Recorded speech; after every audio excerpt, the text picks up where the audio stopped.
Well, hello everybody and welcome to Vinyl Treasures. I'm your host, Johnny G, John Galindo, coming to you live this Sunday, July 14th, 2024, the special edition.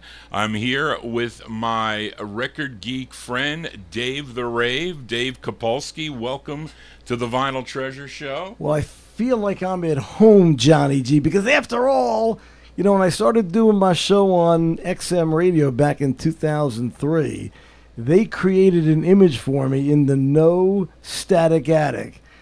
Now, truth be told, this is the real No Static Attic. That is correct. And of course, it's great to be here. So thank you for having me here on the Vinyl Treasure Network. Okay. You know, I brought 2 boxes of 45s, and I don't usually work out of boxes. I usually, when I do my show, I've got 45s on the floor, on the kitchen island, on just like kind of like scattered all over the place, where it's easy to just kind of like go through them and figure out what I'm going to play next. But I brought 2 boxes, Johnny. These 2 boxes, I probably spent about $90,000 for the records in these 2 boxes, and I brought some 45s that I've never ever played on my show before. I haven't gotten around to them yet, and some of them are some of my more expensive. Really, it's gonna be some great soul stuff, and I know you've got a great collection yourself, Johnny. We've done some digging together, and I know that I'm surrounded by your boxes of 45. So it's gonna be a great show, a great listen for the listeners. You know, people like the show. Click like. Johnny loves to have subscribers so you can find out the next time I might be back here if he invites me back. And, of course, he's got a lot of different things going on, so be sure to hit the subscribe button. I told Johnny that by the end of the year, if not sooner, we got to get him up to 2,000 subscribers. I appreciate that, Dave the Rave. What do we open up with here? That was a cool instrumental. Yeah, that's a rare Stax 45, a record that had been on my want list for a long, long time. I finally found a copy about 2 years ago of that. It is Stax by a group called the Cobras. That was basically Steve Cropper's group. Of course, Steve Cropper was, so instrumental with producing and writing, worked with Otis Redding, the Bar-Kays, Wilson Pickett. So it truly was a really cool 45. And it's the Cobras. The song is called Restless, and it is Stax 148 for you collectors out there. I need this one, too. Listen, I try to bring records that you might not have. And I should say this, that you're going to hear a lot of records tonight that Johnny is not going to have. But I want you all to understand that no collector has them all. So trust me, I'm going to hear records, as I have over the past many, many years, that Johnny G has that I don't have. And that's why it's kind of fun. And we'll talk about that later on in the program, how the two of us actually met. I'll just give you the brief. We met at a record show, and we'll talk about that later on, as we should probably spin some more records for you, and then we can talk. So, Dave, what is on turntable number 2 here on the Loma label? Turntable number 2 is a 45 from, actually, I don't know the exact year of this particular record. I don't have a Charlene, but this is a 45. It's on the Loma record label, as Johnny mentioned. It's by Charles Thomas. Charles Thomas. Now, there was a Charles Thomas who was Charlie Thomas that was in the Drifters. I don't know if this is the same Charlie Thomas. It may very well be. But we've got a lot of record geeks that are tuned in, and I'm sure the answer will come up in the chat room. But it's on the Loma record label. It's Loma 2031. It's pretty cool double-sided 45. But the side that you're going to hear right now is a tune called The Man with the Golden Touch. It's from March 1966.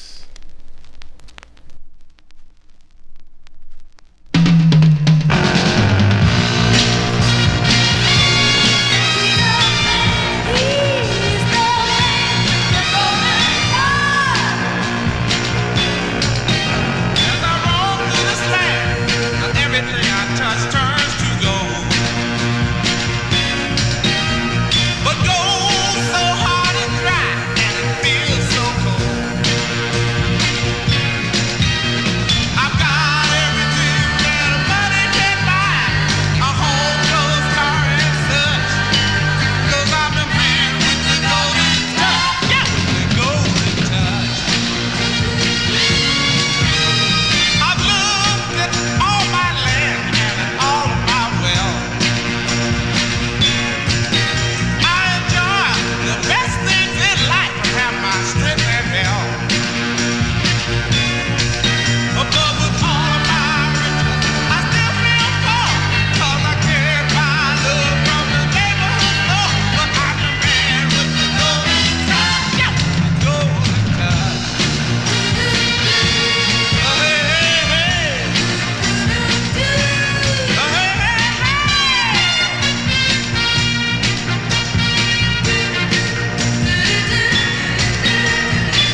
That's a pretty cool record, Dave the Rave. What was that called? That was The Man with the Golden Touch. Once again, Charles Thomas on the Loma record label.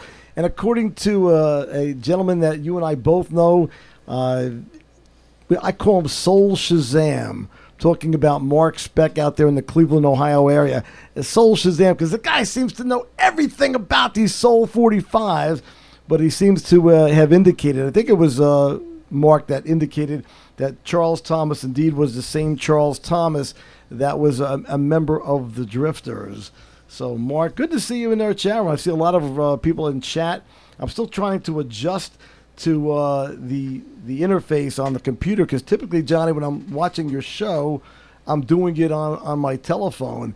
But I see Tim Williams out there in North Carolina. I believe Thomas Joseph is tuned in, and Charles Ellis is tuned in. So those of you, Tony Crosby, that's somebody that listens to a regular of your show, I believe. Yes. Tony Crosby. We got a bunch. We got Reed, Mark Speck, the Record Wrangler, Charlene, Warren Russell.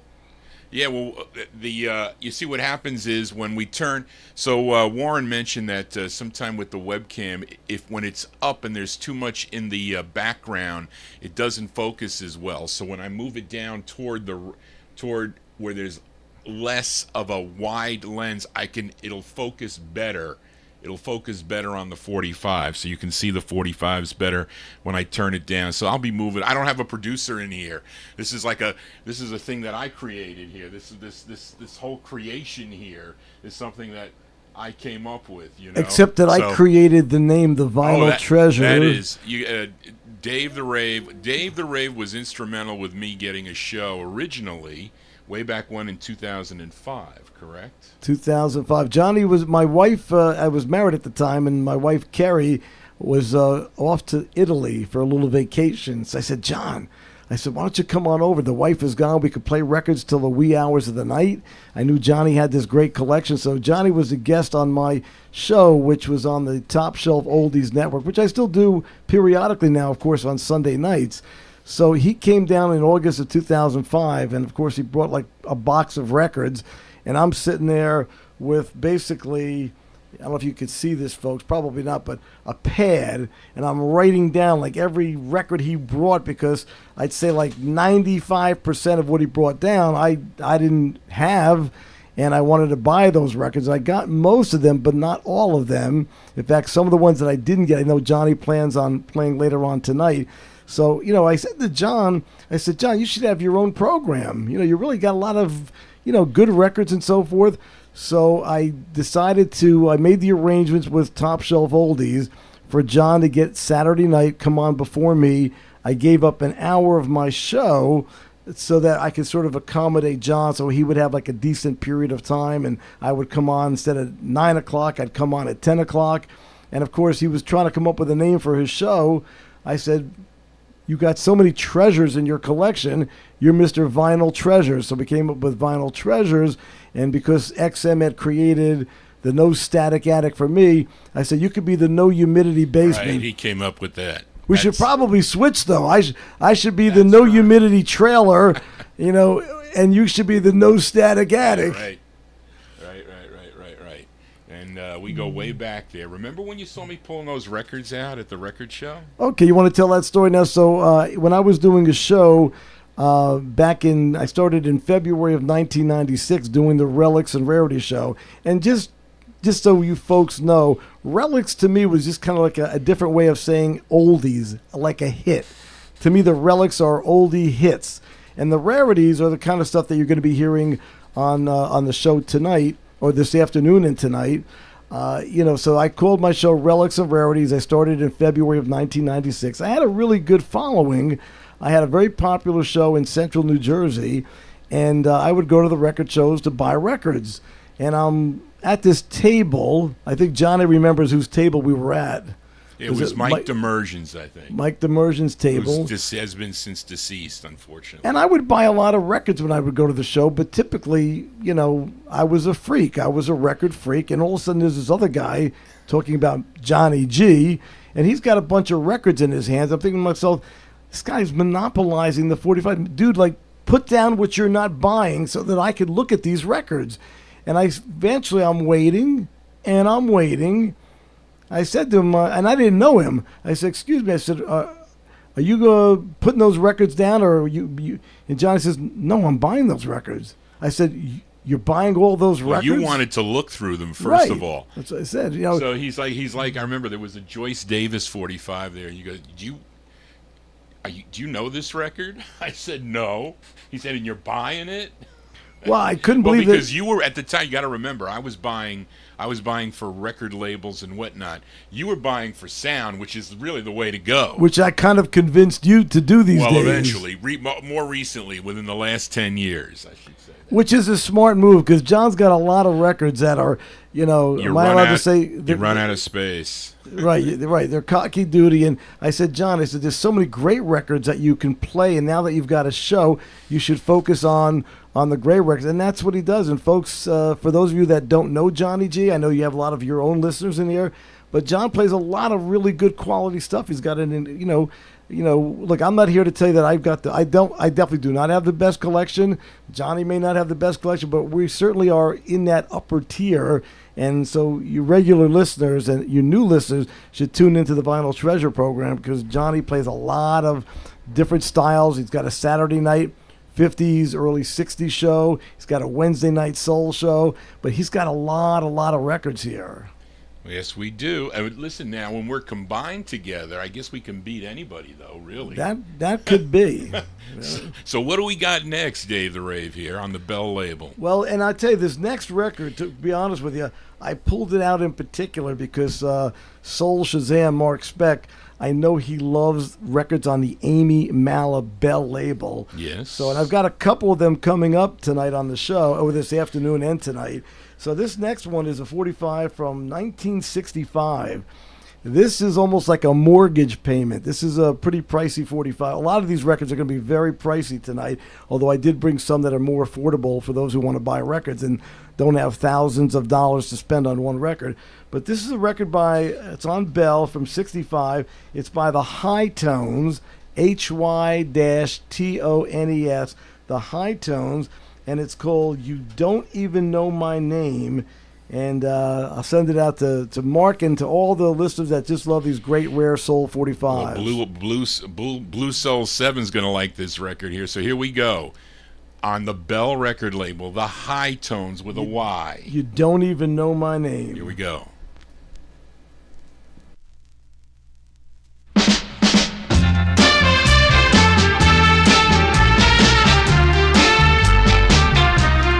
Hey girl, I love you just the same, and you don't even know my name.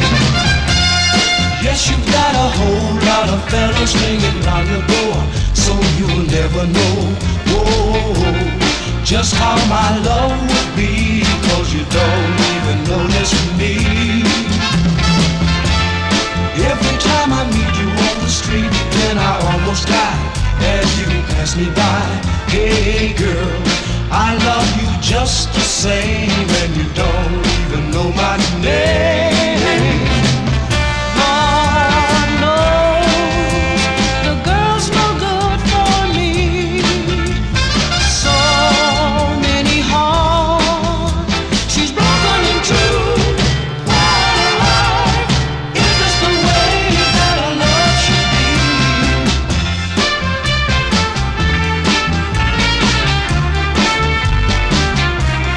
Hey girl, I love you just the same, and you don't even know my name.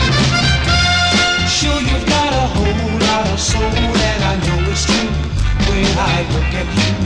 Oh yeah, chills running down my spine, makes me wanna lose my mind. Lord knows the girl's no good for me. So many hearts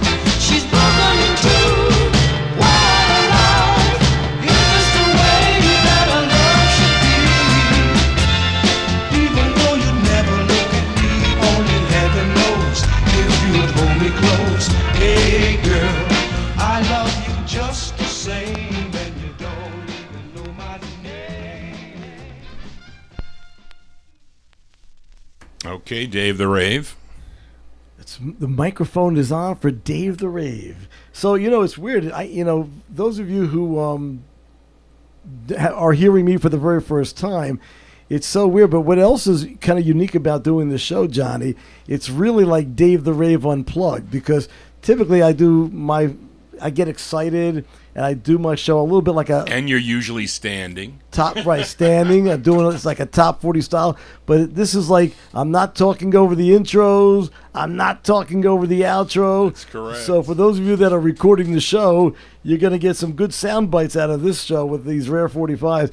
That High Tones record is, I did pay $1,700 for that particular record. It's pretty sought after on the Northern Soul scene.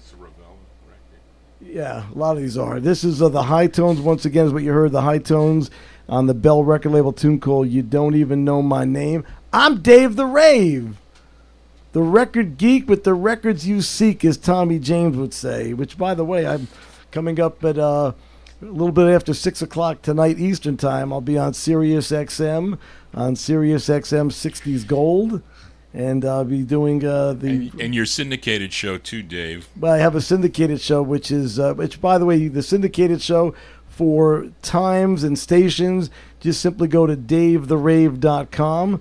I should mention that for those of you that have comments that I'll probably get a chance to check during the break or after the show, my email is dave@davetherave.com. And of course, I'm here with Johnny G on the Vinyl Treasure program. Hit like and subscribe. And then my email is vinyltreasures@aol.com. So again, as Dave mentioned, I do a soul show on Wednesday nights beginning at 9 p.m., 9 to midnight. Also broadcast simultaneously on Oldies and More Radio. And we're not on Oldies and More Radio right now. This is a special show. We got together before, Dave. I'll go back and check. There is an old show on there where Dave and I did kind of like a competition a little bit. We were playing records back and forth. He'd play a record, I'd play a record. We had people.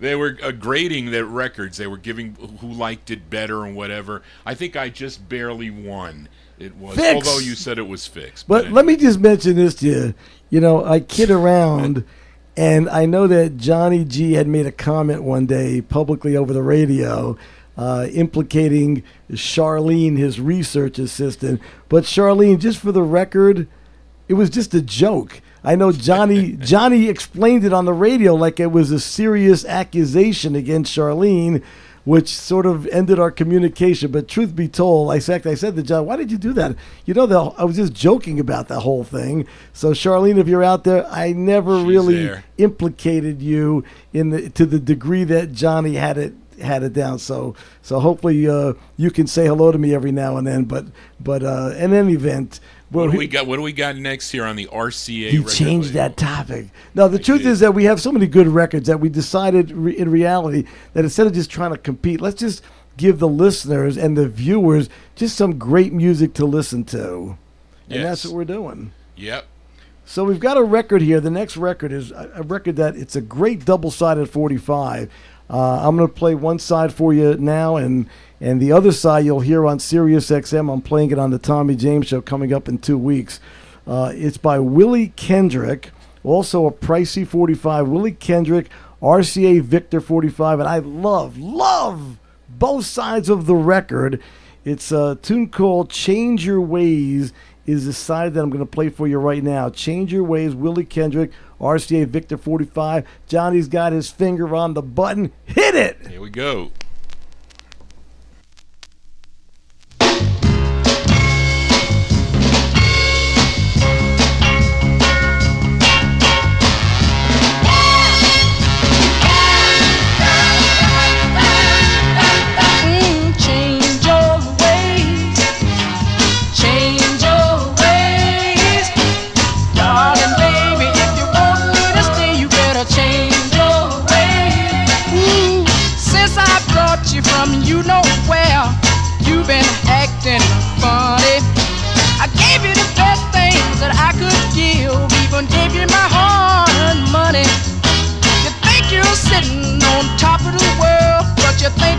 Making it, honey, because what goes up, it should to come down, you can bet your day is a coming.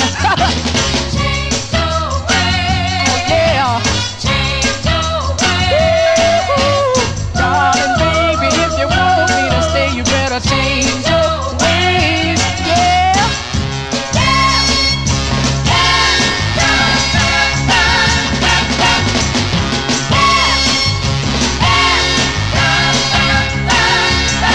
Oh, you had a good thing right from the start, but now your head is just a little too far.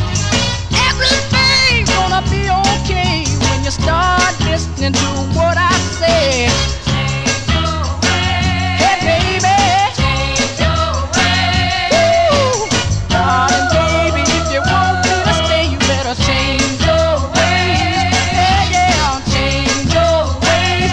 Hear me baby, change your ways. What I said, if you want me to stay, you got to change your ways. Come on, nothing but a bad wind that never change, girl.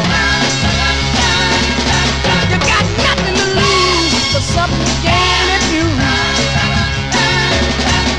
I know you hear me, darling, don't break my heart in two. Come on, change. Ooh, darling, baby, if you want me to stay, why don't you change, baby? Down on my knees, and I'm begging you, please, girl, why don't you change? Okay, there we go. Johnny, remember this? I used to give Yes. Used to want me to do that on all my records. I said, John, you're spending thousands of dollars on a record. There's people stealing your MP3 sound bites, or they're making MP3 sound bites of what you're playing, and they're going on the radio acting like they've got the real record, which is kind of like why it's kind of, although I put up a lot of scans on my Facebook page, which, by the way, I'd love people to go to my Facebook, Dave the Rave, Relics and Rarities, and please like the page. You'll see a lot of the scans of what I play. If I'm doing any special shows coming up, whether it's on Sirius XM or here with Johnny G, I always post that stuff up on my Facebook page.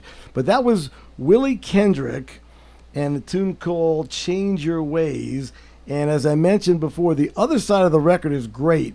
But in case my buddy, I know it sounds like a name drop here, but it's true. If my buddy Mr. Tommy James is tuned in, because I gave him the link to maybe tune in. I promised Tommy that we would kind of play the other side of that Willie Kendrick record on his upcoming Sirius XM radio show, which will be 2 weeks from today. You'll be hearing that Willie Kendrick, the other side. So I apologize, if we're not playing it here tonight. So everybody subscribe to Sirius. What are you playing the other side? No, I'm not. I'm just listening it there. Okay. I'm going to give it back to you. I was just looking. I can look. But you better not touch. That's right. Well, I'm touching too. And you can look, but you better not touch. We'll send that out to, we don't have it here to play, but just in case Barbara, your girlfriend. She'll tune in. She's going to tune in. Well, if she's listening, she knows what that means. You can look, but you better not touch is a Bruce Springsteen and the E Street Band song. Right. So, Barbara, you got mentioned on the radio. Yes, she did. Now, this next record, Johnny G, Yes. kind of an interesting story on this particular record. Okay. It is on the Tower record label. Mm-hmm. And I'm guessing that, I mentioned that, but they saw that record, I guess you had it in the camera before you put it on is that how that works, I believe? That's correct. Okay, so you'll notice, if you notice, folks, it's got a date of December 1968. Right. That's 12/68. I was listening to WMCA out of New York City, 570 on the AM dial. It's December of 68, and it was a Sunday night, if I recall, and they were taking votes. You had to vote on which record you like better. And they played two records. One of them was the one that we're going to hear by the Changing Colors, called Want You By My Side. The other record was another good record by a group called the Magic, M-A-J-I-C, the Magic Ship. Oh, I have that record. On BT Puppy Records. Okay. It's called Nighttime Music. And the Magic Ship actually was the winner. Of course, I fell in love with both of them, and I could never find this Changing Colors 45. It was never a hit. It went nowhere, but I just loved the record. Did you vote for this? Did you... I don't remember if I actually called in the vote. Murray Hill 2, 5700, I think was the number. You were an active listener back Oh, then. I was active. I used to try for every name it and claim it and tab it and grab it and all these different contests. And I was pretty successful at that stuff. In fact, from WFIL, I won $1,000 on the Dr. Donald D. Rose show.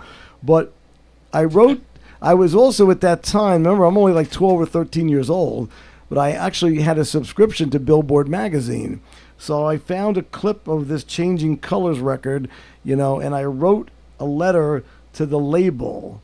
Tower Records? Telling them I'm a young kid. And by the way, when I say Tower Records, we mean the label, of course, not the record store. I wrote to them and I said, hey, I heard this song on WMCA. I fell in love with it. I can't find it anywhere. So they sent me 2 copies of the record in the mail. That's pretty cool. One without anything on the label, and the other one they sent me an autographed copy. Oh, nice. Now, as a young kid, Johnny, I thought, wow, I got an autographed copy. As an older adult, I realized that some secretary just wrote, thank you, Changing Colors. So it's obviously not really an autographed 45. I guess. But the other thing I'll tell you quickly about this record is that I wanted to get, I had a very good connection. I did some business with John Bon Jovi back in the early 80s and so forth. And I said to John, John, you should cover this record. I thought this would be a good record for John Bon Jovi to cover. And he was like, really? You think so? And, but he never did cover it. But I thought it was a great record, and I hope you all dig it. It's the Changing Colors, and Colors is COLOURS. Tower 45, number 457, late 68. It's called Want You By My Side. Here we go.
Love that particular record. I still think that should have been a smash top 25 hit record. Changing Colors, once again on the Tower record label, tune called Want You By My Side. And I noticed that Avatar 610 says, is it a British group? Or is it a Canadian group? Well, guess again. It's an American group. Changing Colors, Want You By My Side, and they are definitely an American group. And I dig that record. In fact, often on my show, I said that's in my top 10 of records that should have been a hit record. I just love that particular record. And I noticed Johnny's holding up. You'll see that autograph. Thank you, Changing Colors. Thank you, Secretary at Tower Records, for making me think that I had an autographed copy of the record. Is that a 45? That Johnny, you have that record, Johnny? You have ever played that record on your show? Because I know you run Tower Records. I do. I can check it easily. I'll check my book. As he hands the record back to me. And by the way, that's a 45. I'm pretty certain that if you are a vinyl collector or looking to get into collecting, it's probably available on eBay or Discogs for like $10, $15, $20 at the very most. But definitely one of my favorite records that never made it. Now we've got another record on the turntable. And by the way, I guess I'm hogging the turntable, but that's okay. It's okay. You got a bunch of your fans in the chat room there. Well, listen, I think they're fans of both of us at this point in time. But listen, again, remember, you normally do your show tonight, so in a way, I'll play records. We're gonna feature you here at the beginning here because I think we should, and these are records that I don't have in my collection. So, and I see that Amy King says I look like one of her friend Robert in Jersey. I don't know, maybe you do. I hope that's a good thing. How's my hair look, Johnny? I don't know. Looks fine. Anyway, this next record is a 45. Came out on the Bang record label. It's from July of 1965, and Kenny Ballard. I know that name. I think I've got some 45s by Kenny Ballard. I believe so. Gene Red arranged and produced the record. Those are some recognizable names in the soul scene. But this is Bang number 500. Now, Johnny would know this better than me. Is 500 the first 45 on the Bang record label? Well, it says here. Somebody mentioned on 45 Cat, not the first release on the Bang label, despite being number 500. So I don't know. You would think it would be, I'm thinking it could have been. Because isn't the 501? The Strange Loves is 501. I Want Candy. That was 501. So. I don't know why the Rick Shepherd wouldn't be the first. Well, I would say forget about the candy. It's got calories. It's not good for your teeth. Okay, so forget about wanting candy. I want you to want this record. It's by Rick Shepherd, once again on the Bang record label, and it's a tune called I'm Gonna Change. Here we go.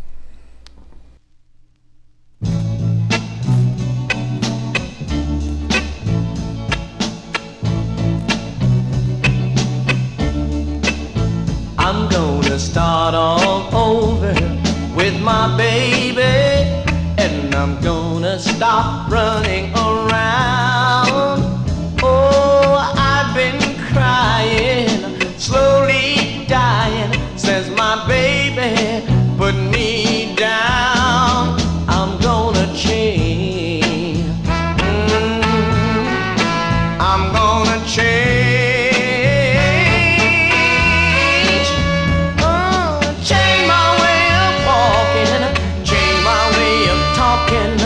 Don't you know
He says change. I say you got to dig it. It's a great record there on Burt Burns' Bang record label. I collect that label too, by the way. So maybe you have this record. I don't know. I don't think I have Bang 500. I think I have 501 and On, but I don't think I have that one. And there. again, if you're just tuning into the program, I'm Dave the Rave, and I have my own show, Relics and Rarities. It's syndicated. My website is davetherave.com for archive shows. Once again, davetherave.com. My Facebook page is Dave the Rave's Relics and Rarities. I do a show on Sirius XM with Tommy James on the 60s channel. Also do a show on Little Steven's Underground Garage. But honestly, I'm having like a blast right here. Yeah, because you're kind of out of your element a little bit here, because you really normally don't DJ like this, but this is a special occasion here. Well, it's always special to get together with my best friend, one of my great friends here, Johnny G. We're two of a kind, like brothers from another mother. Although Mama G, she's a good mom and a good cook, I know that. Well, she's watching here too, by the way, so she's enjoying these records also. But I mean, I'm listening to the records. You know, when I do the syndicated shows or I do things on Sirius XM, you know, I have parameters I got to work with. Yeah. Although they give me a lot of room, no doubt about that, to do what I want to do. But I still know I have to, you know, I've got corporate people that are tuned into the program. But right here, it's just two record geeks, folks. Just me and Johnny G playing that song by Rick Shepard was that last record. Rick Shepard on the Bang record label, and a tune called I'm Gonna Change. But when it comes to stopping to buy records, we're probably not going to change. That's correct. You know, you really can't. Although I have to say that I have slowed. Well, listen, not that I wanted to slow. Well, I can't say that I slowed down buying records, nor did you. Neither one of us have slowed down. Well, what you did change is that you don't run labels anymore, which you mentioned earlier. True. I mean, I lucked out. Really, a lot of the soul records that I have in my collection, I lucked out because I was buying really heavy group harmony things for the majority of my record collecting. We'll call it a career. Actually, we'll call it a lifetime, because this is a lifetime of collecting. Nobody can really do this like tomorrow. It takes a long time to accumulate, 175, 190,000 records that I have, and you have like 160,000 or whatever you got. So it takes a long time to do that, all these years, and all these years later. And I'm sorry that a lot of the people that I was buying records from, they're no longer with us. But one thing that running labels worked in your favor is that because you were a completist and you were running labels, so some of these records that I'm spending $1,000, $2,000 and upwards, which we'll talk about later on tonight, you might have picked up for a quarter or 50 cents because they were focusing on your group harmony, your doo-wop, that was your first love. But again, I put constraints on what I was spending. It was a lot. I had a lot of disposable income to spend. Believe me, you can't. Listen, you could be a flea market person if you'd like, because a lot of people that I know, a lot of people that listen to my show and maybe even listen to your show, that they can't afford a lot of these records. So record collecting's out the door. They're happy to have an MP3 or have it on a CD or whatever. We're just, record geeks that like the feel and touch of having an original record in our hand. Well, I'm glad you say that, Johnny, because there've been some articles about you in newspapers. I've had a lot written about me in newspaper. But the one thing I have often said, and I know that you share this feeling, is that we like having the original 45. It's pricey. It takes up a lot of room in wherever you're living. It takes up room, but we're holding the dreams of some individual, somebody in North Carolina, in Harlem, in Philadelphia, in Alabama, in Mississippi. Somebody made a record that thought it was going to change their life, and many people, their lives were changed. Like Tommy James, he records Hanky Panky in 1964 at Snap Records. It goes nowhere. It's dead. Some disc jockey up in Pittsburgh found the record, played it. All of a sudden, people want that record. There's no copies available. It gets booted on Red Fox Records, and all of a sudden they sold 85,000 copies, and they're trying to find this guy. Right. They get a hold of Tom. But we play a lot of records that really deserve to. It had the sound quality to be a hit. and we're holding that dream. True, it is. And no disrespect to those who buy CDs or MP3s or whatever. They love the music. I'll respect that. But, you got to give certain different level of respect to the geeks like you and me who actually spend a lot of money to have the original 45s in their hand. It's interesting because I know a lot of the disc jockeys that do internet radio now on a lot of the stations, they're not playing original records. They actually want you to know how to play MP3s, drag them up to the player, etc. They don't play original records. They're playing MP3s of your records, Johnny. You know why? Because you don't go into that. You don't. We won't go into that. But anyway, so really it's different. So I don't know what you want to call it. But not that I want to boast about it. I never boasted about it, even though it is a milestone in some instances. But I always put a dollar amount that I would never spend more than $3,000 on any one record. Until recently. But I would limit it to $3,000.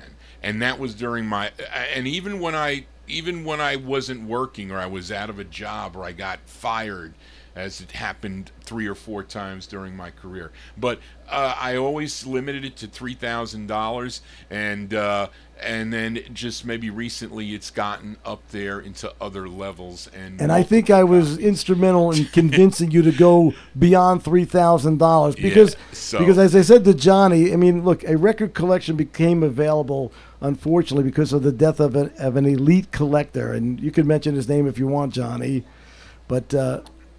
Greg Zurich, he passed away. Right. He was a close friend of mine for many, many years. I would get his duplicates. He would constantly upgrade, and I would end up with a copy of his duplicate. And then we kind of separated for a while, and I had a bunch of other people that were feeding me records. I didn't have time. I had a big job. I was a controller of a construction company. Then I went to go work for a utility company in Newark, and I was doing their tax returns, so I didn't have time to really look for the records. I was buying them, and I was hoarding. Well, I was hoarding them, but I wasn't really playing them. But again, when you kind of convinced me to do the show, then I started doing the show. I followed you for all those Saturday nights, and I would do 50s. So you would do the 60s. I would do the 50s. And I played garage 60s on my show as well. Yeah, which I hope you play some garage tonight. I brought a couple. I didn't bring necessarily the elite garage out of my collection. I was just focusing on a lot of soul 45. Yeah. But I did bring some garage that we'll get to at some point today. But anyway, Greg Zurich had passed away. He passed away, and then you knew where his records ended up. Right, because the records ended up at a store that actually advertises on my radio show. And so you knew I knew the owner of the I knew Darren at Revilla Records, and Darren, just great store, great owner, and it's Revilla Records in Milltown, New Jersey. Although to see this particular collection, you have to get like an invitation to come and see it. They have it like in a private area. It's not in the public area of the store. But anyway, I said to Johnny, John, this is an elite collection that Greg Zurich had. I said, so there's some records that you're never going to see, and we're both record fanatics, so we've got to break our budgets. Not that I ever really had a budget per se, but I know you had that $3,000 budget. But I said, Johnny, you're going to see records that your listeners are going to love, you're going to love, and you know what? You only live once, and life has an ending. Yeah, so Dave convinced me to spend the money. You were the second person to. You were the first person to convince me. Somebody else did convince me also. I know who that is too. So I said, investing from one, because it is somewhat of an invest. Well, at least the ones that I was dealing with seemed like a very good investment. You have a Vinyltreasure marketplace. So I don't have that. So whatever I paid for, unfortunately, they're just mine. I don't have although I do have some duplicates I should probably look to sell at some point in time. And we will do that. It would be fun to trade on the air here, wouldn't it, one day? I wanted to do a trade for that outsider, for that Gary Puckett record. Oh yeah, he wants a Gary Puckett record that I have on Prince. So. But anyway, let me tell you about this next record. Yeah, let's go on the on High Weiss's Barry label out of New York City. and it's by a group called Frank Howard and the Commanders. Okay. Now, I don't know, because I know you have some records by Frank Howard and the Commanders. I'll tell you how I first discovered this particular group. You know, I collect a lot of video from the 1960s as well. And, of course, before it even became publicly available, I paid good money for video of a TV show that came out of Nashville, Tennessee. It was hosted by Hoss Allen, who was a disc jockey on one of those powerful AM radio stations, WLAC. And Hoss Allen had this show, and it was just a great show because the bands performed live on the show. The show was in color. It had a lot of groups that I had never seen before. I didn't hear them on the radio, so I discovered a lot of really good groups from that TV show. And one of them was this group, Frank Howard and the Commanders. It's a 45. I believe this is from July of 1966, I believe. Yeah. And it's on the Barry record label, which was distributed by Old Town Records. And I hope you dig it. It's called I'm So Glad. Here we go.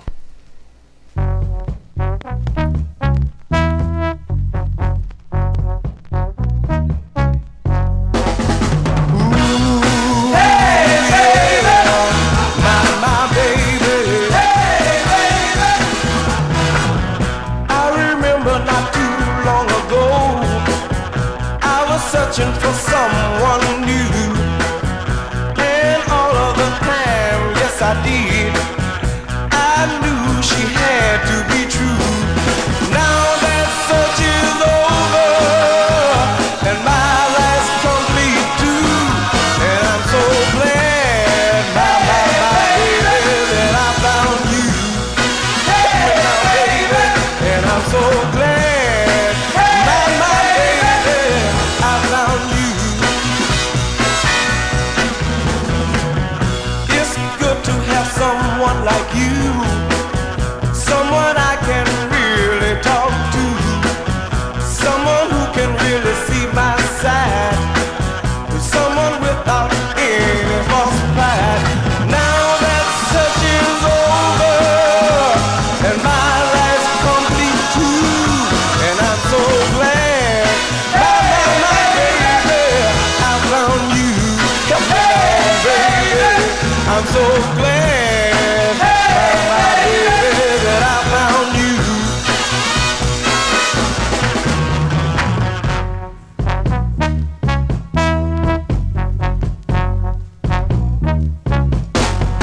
Oh, just having you around, baby, has made a man of me, yeah. My heart aches have disappeared, and now I'm free, yeah.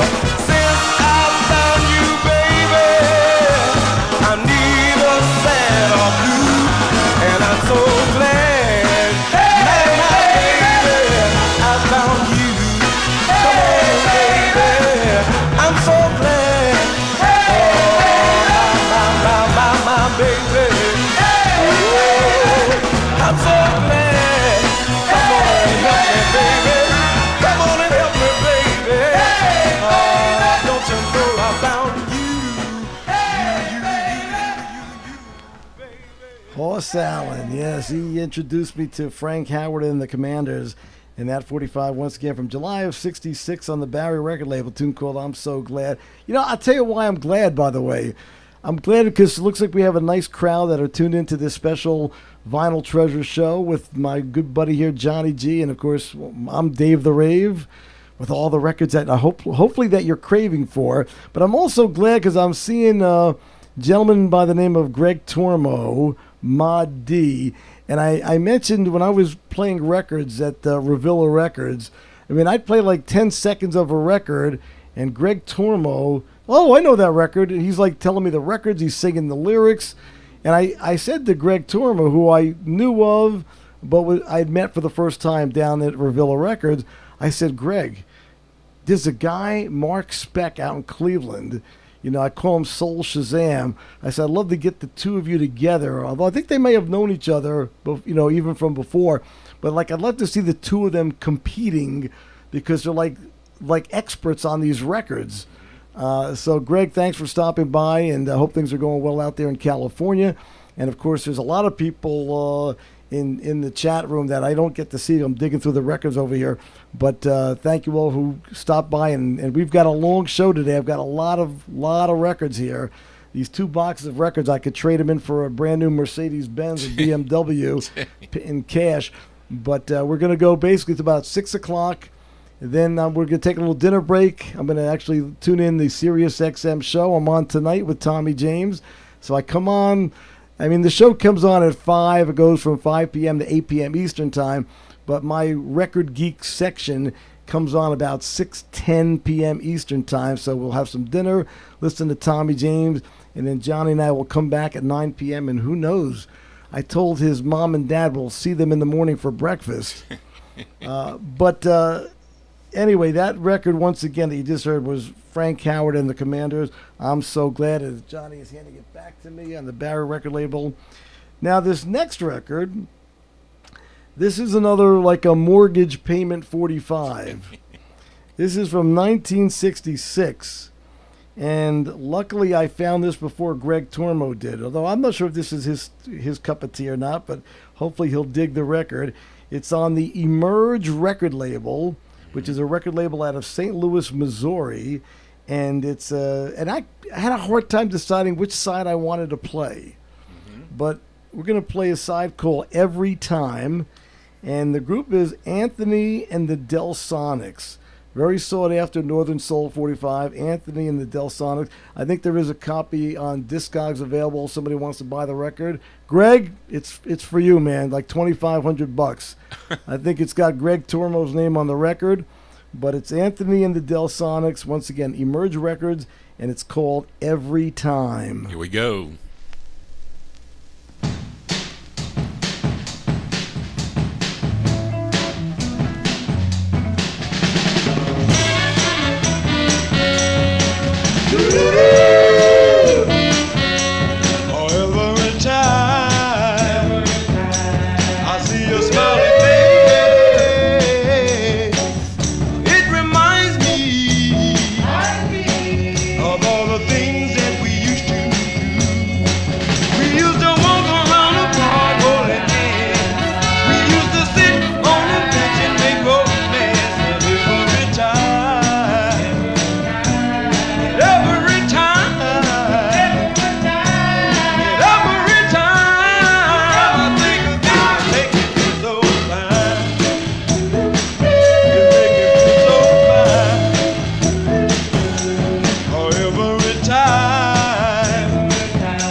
Anthony and the Del Sonics, once again on the Emerge record label, tune called Every Time. And whew, love that particular record, although I brought just a lot of great records. I love them all. That's why I'm broke. Well, you know that feeling, right, Johnny? Well, yeah, temporarily broke. Right, temporarily broke. That's true. Every time Anthony and the Del Sonics on the Emerge record label. And by the way, I should mention, this is true of Johnny G as well, so I'll have him give you his email. But, if there's a special song you want to hear, either on one of my shows or maybe to bring the next time I come up to see Johnny G, because I'm having so much fun. I'm quitting every other show. I'm just doing the Johnny G show. What's the rental fee here? Well, actually, you see, because I get for this next record here, I had a request for this next record, and I didn't have it. So I asked Dave. We talk a lot. We talk almost every day. We trade requests. And we sometimes. trade requests because a lot of people that listen to Dave's Sunday night show listen to my Wednesday night show, at least for the soul records and even the 50 stuff too. But we'll trade requests. And we get a lot of the same listeners there to both networks. So if I don't have it, Dave sometimes has it, more so than not. But on the other side, sometimes he gets rare group harmony things that he doesn't have. So and not that a lot of those slow things are even in your alley there, because some of them aren't. Like you have a record that I need. That's a group harmony record there. He's got. And I did have like 4 or 5 requests of Mady Campoy she's a Mady had some that I had Latin lowrider soul from California, which I didn't have. I have some or a lot, but I didn't have those, and you had them. Folks, if you don't know Johnny G like I do, I mean, he has I don't know what your fill is, but like 80%. And sometimes they ask for these group harmony records that are 1,000, 2,000, and guess who's got them? Johnny G. Well, I don't have them all, but I have a lot. Well, nobody has them all. But there were some really great soul records that you were playing and you were asking me about, and I said they sound great, and you ended up picking them up, which is a great thing, and I hope we're hearing some of them today, which I think is a great thing. Well, the one thing I never do is, I never want to ask people to make MP3s for me or burn a CD for me. If I'm at Greg Tormo's house or Reed King or Warren Russell, I know those are big time collectors. I'll go there with my pad. I don't know if you can see this, folks. I'll bring a pad and I'll write things down because I'm not going to ask somebody to do work for me.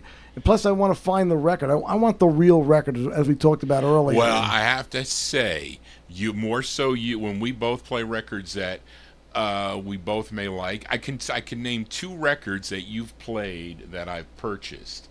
I mean, probably more that you heard from me that you purchased, but I'm not one to go and look for the records like you would search them out right away. And I don't negotiate. Give me the price and I'll buy it. Because Dave is an impulsive buyer. Definitely. He is an impulsive buyer, so he's been in bidding wars with people. And there are records. There's a guy that I actually found on Facebook recently. We're now Facebook friends. I don't know if he's tuned into the program, but he calls himself Michael Killer. And I think he's in Belgium. And he and I would do stupid things over Don Parker auctions on eBay. Right. We would go by the sound, and if it sounded good, the record may have had an actual value of $150. I'd end up buying it for $500, or maybe Michael Killer ended up getting it for $515. And one day he wrote me a letter. This guy Michael Killer, I guess he got my address from Don Parker. And he wrote to me, he said, listen, man, we're killing each other. Why don't we just take turns, because we're just bidding stupid prices and we're buying these records way more than the actual market value of the records. Right. And, and I'm still bad because people have buy it nows or make an offer. Well, I make him an offer. I shouldn't say this publicly, but I guess I will. I'll make an offer. Let's say the record is, he's got buy it now for $500, make an offer. I'll bid $415. If I don't hear back in 15 minutes, I just buy it for $500 because I'm afraid somebody else will get it, and I don't want to take a chance of losing the record. So you're right. I'm very impulsive. Very impulsive. There it is. And listen, you've sold me doubles that you've paid more for. Remember when Johnny Nash. I came down? One time when I came, I don't know if I think I just came down to look at records you had purchased.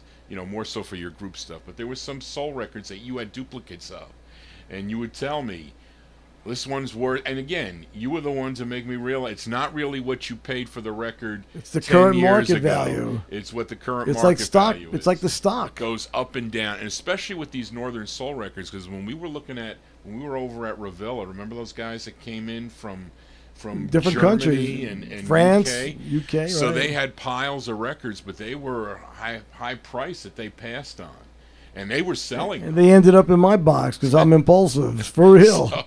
But they were great records, But they had the what do you call it? What do you call it? The discipline to hold back. Well, and I've had the discipline too. Not to say that if you never see that record around and it's higher than the book, because I only went by book on everything, even if you talk about soul records.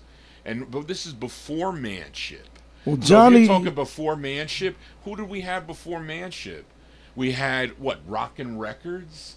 And what were they in there for 3 to 5? So when Surik he knew right at the time that all these records started taking off, he was buying them for $3 and $5. And so that's how he worked, which is just amazing.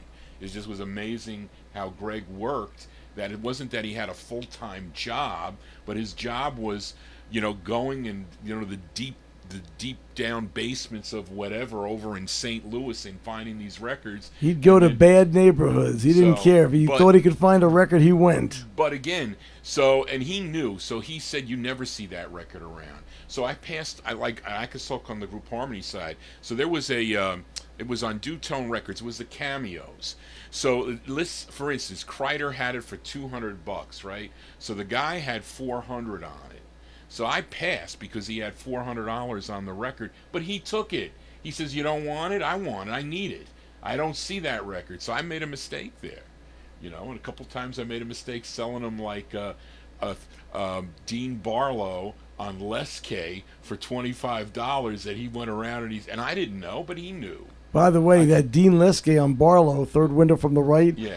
that was one of my better buys from Mr. Well, I bought a lot of records. Don't get me wrong. I don't want it to sound negative because Val Shively was instrumental in helping my record collection out. And, and I think he considers me to be a personal friend and likewise. But, Val, if you're listening, thank you for selling me third window from the right on Leske for $40. Okay. Many years ago, but I'm very happy with that purchase. Well, I mean, at least, it's funny, not to say that Val would like me to say this, but I never bought a record directly from Val, being that he is the big Group Harmony aficionado. I did get records via him in a 3-way trade when I got that Carl Bonafide record.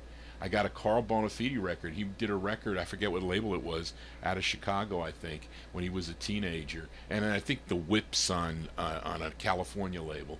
But it's funny, but I bought records from people that bought from Val, and they made money on it because they bought them in the early 70s when they were like $10 or whatever. But not to say anything bad about Val. No, listen, Val, I hope you're tuned into the program. I actually called... yesterday, he was out when I called. I didn't want to bother calling him on his cell phone, so I left a message with the guy who is the manager there. That place doesn't exist without Chuck DeBoggian. Right. But in any event, we have another great record what's up lined next? up. Well, this is the one that I didn't have. Right, this is the request. It's from I think Leonard Mancini requested this, if I'm not mistaken. Hopefully he's hopefully he's in our chat room, or maybe he's just listening. If not, folks, remember these shows do get archived. Right, that's a good thing about YouTube. The bad thing about YouTube is I have to be careful about the copyright thing. So many people ask me about hits to play on the show, and I can't play hits. These records I can get away with, although sometimes it's kind of weird. But the AI intelligence that they have there, it's changing every week or whatever. Maybe they're getting it right.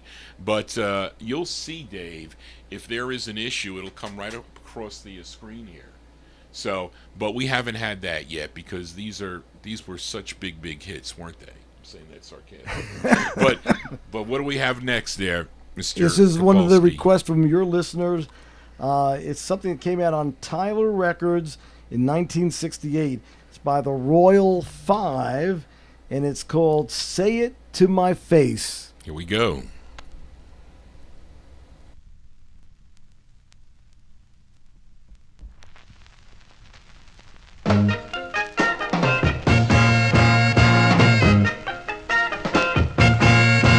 If you wanna say goodbye, pretty girl, say it to my face. Say it to my face. Although I've been away so long, there's no reason to lose faith. Although I'm down on my knees and begging you please, if you're gonna leave me, say it to my face. Pretty girl, say it to my face. So if I had to go like a dog, calling for a bone, baby, you know that I'm coming all alone.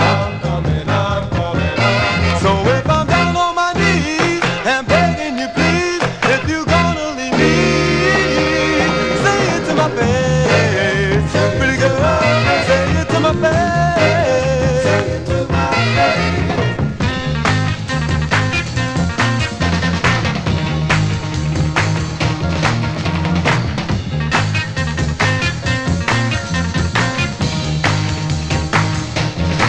So if I'm down on my knees and begging you please, if you're gonna leave me, say it to my face. Pretty girl, say it to my face. Oh, now listen.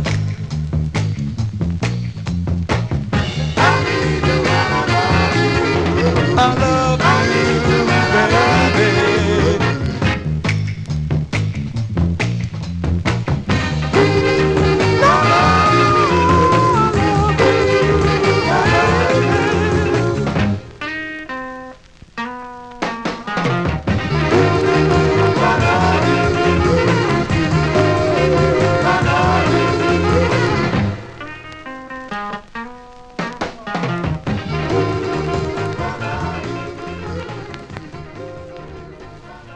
Royal Five. Johnny G says, Dave the Rave, you got to bring some of these records. I got to take care of my listeners. He cares about his listeners and tries to find those requests, most of them from his own collection, but every now and then he'll do what he has to do. He'll reach out to get that record played. So whoever requested that record, once again on the Tyler record label, the Royal Five from 1968, tune called Say It to My Face.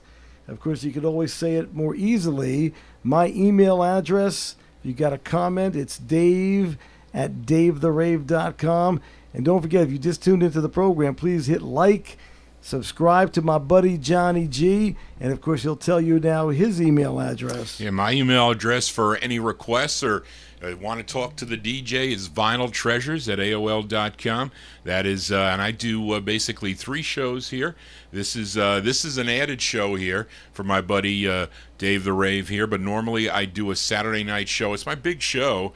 Last night I was an hour late. I couldn't get the webcam to work, but finally did after about an hour. So I didn't finish the entire show, so I cut off around 12:30. We're gonna try to probably finish the show either tomorrow or Tuesday. I haven't decided yet, but I do a Wednesday night soul show as my listeners tune in on a Wednesday night beginning at 9 p.m., 9 to midnight Eastern time, and then this coming Thursday at 1 o'clock, I've now started spinning 78s.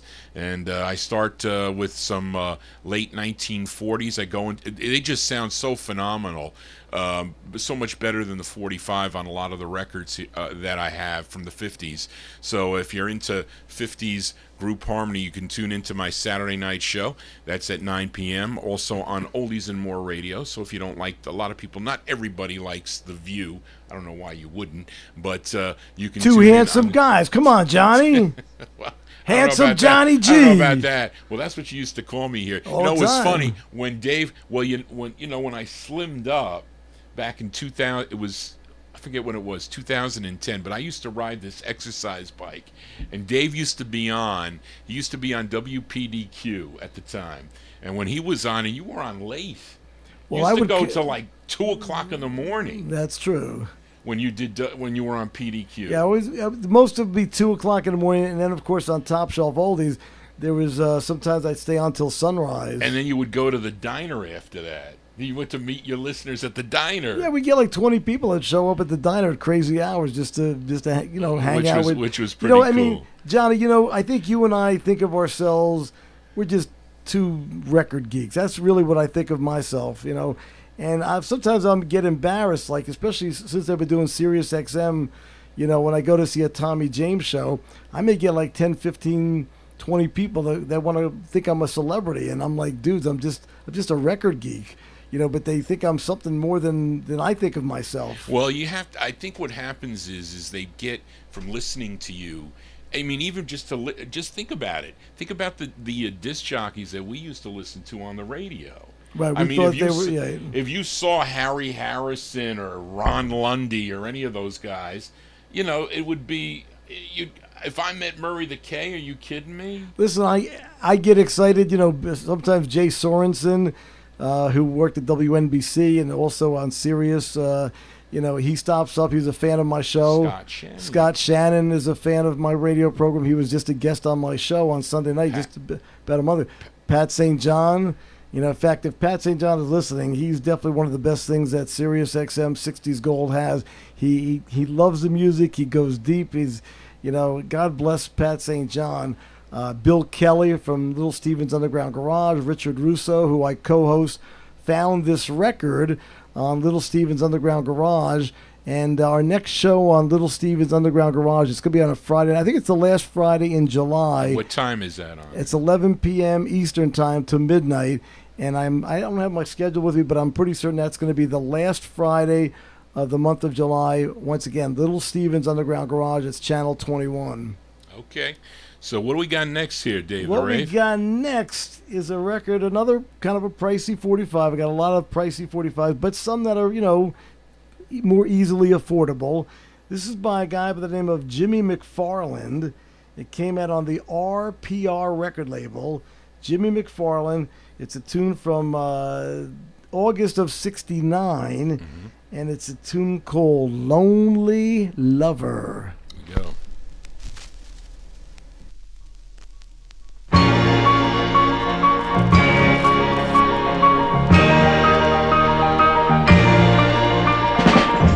Lonely lover crying through the night, 'cause the one you love has left you.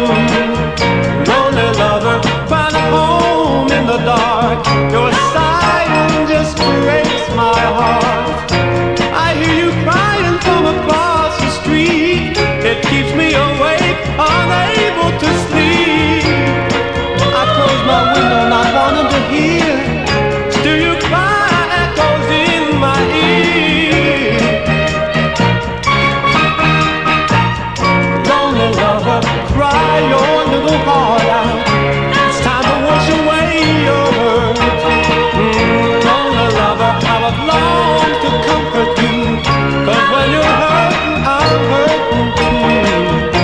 From my window across the street, I've watched you kiss him so tenderly, kissing you like I never could. To you I'm just another guy in the neighborhood. I've heard neighbors say he's gonna put you down for another girl across town. Lonely lover, sobbing through the night, how I've longed to hold you tight. Many nights I've wakened from my sleep, hearing you crying from across the street. Your neighborhood friend is all I'll ever be, but I'll still love you so tenderly. Lonely lover, crying through the night. Lonely lover, crying through the night. Lonely lover, cry your little heart out. Oh, got to wash away all your hurt out. Dry your eyes.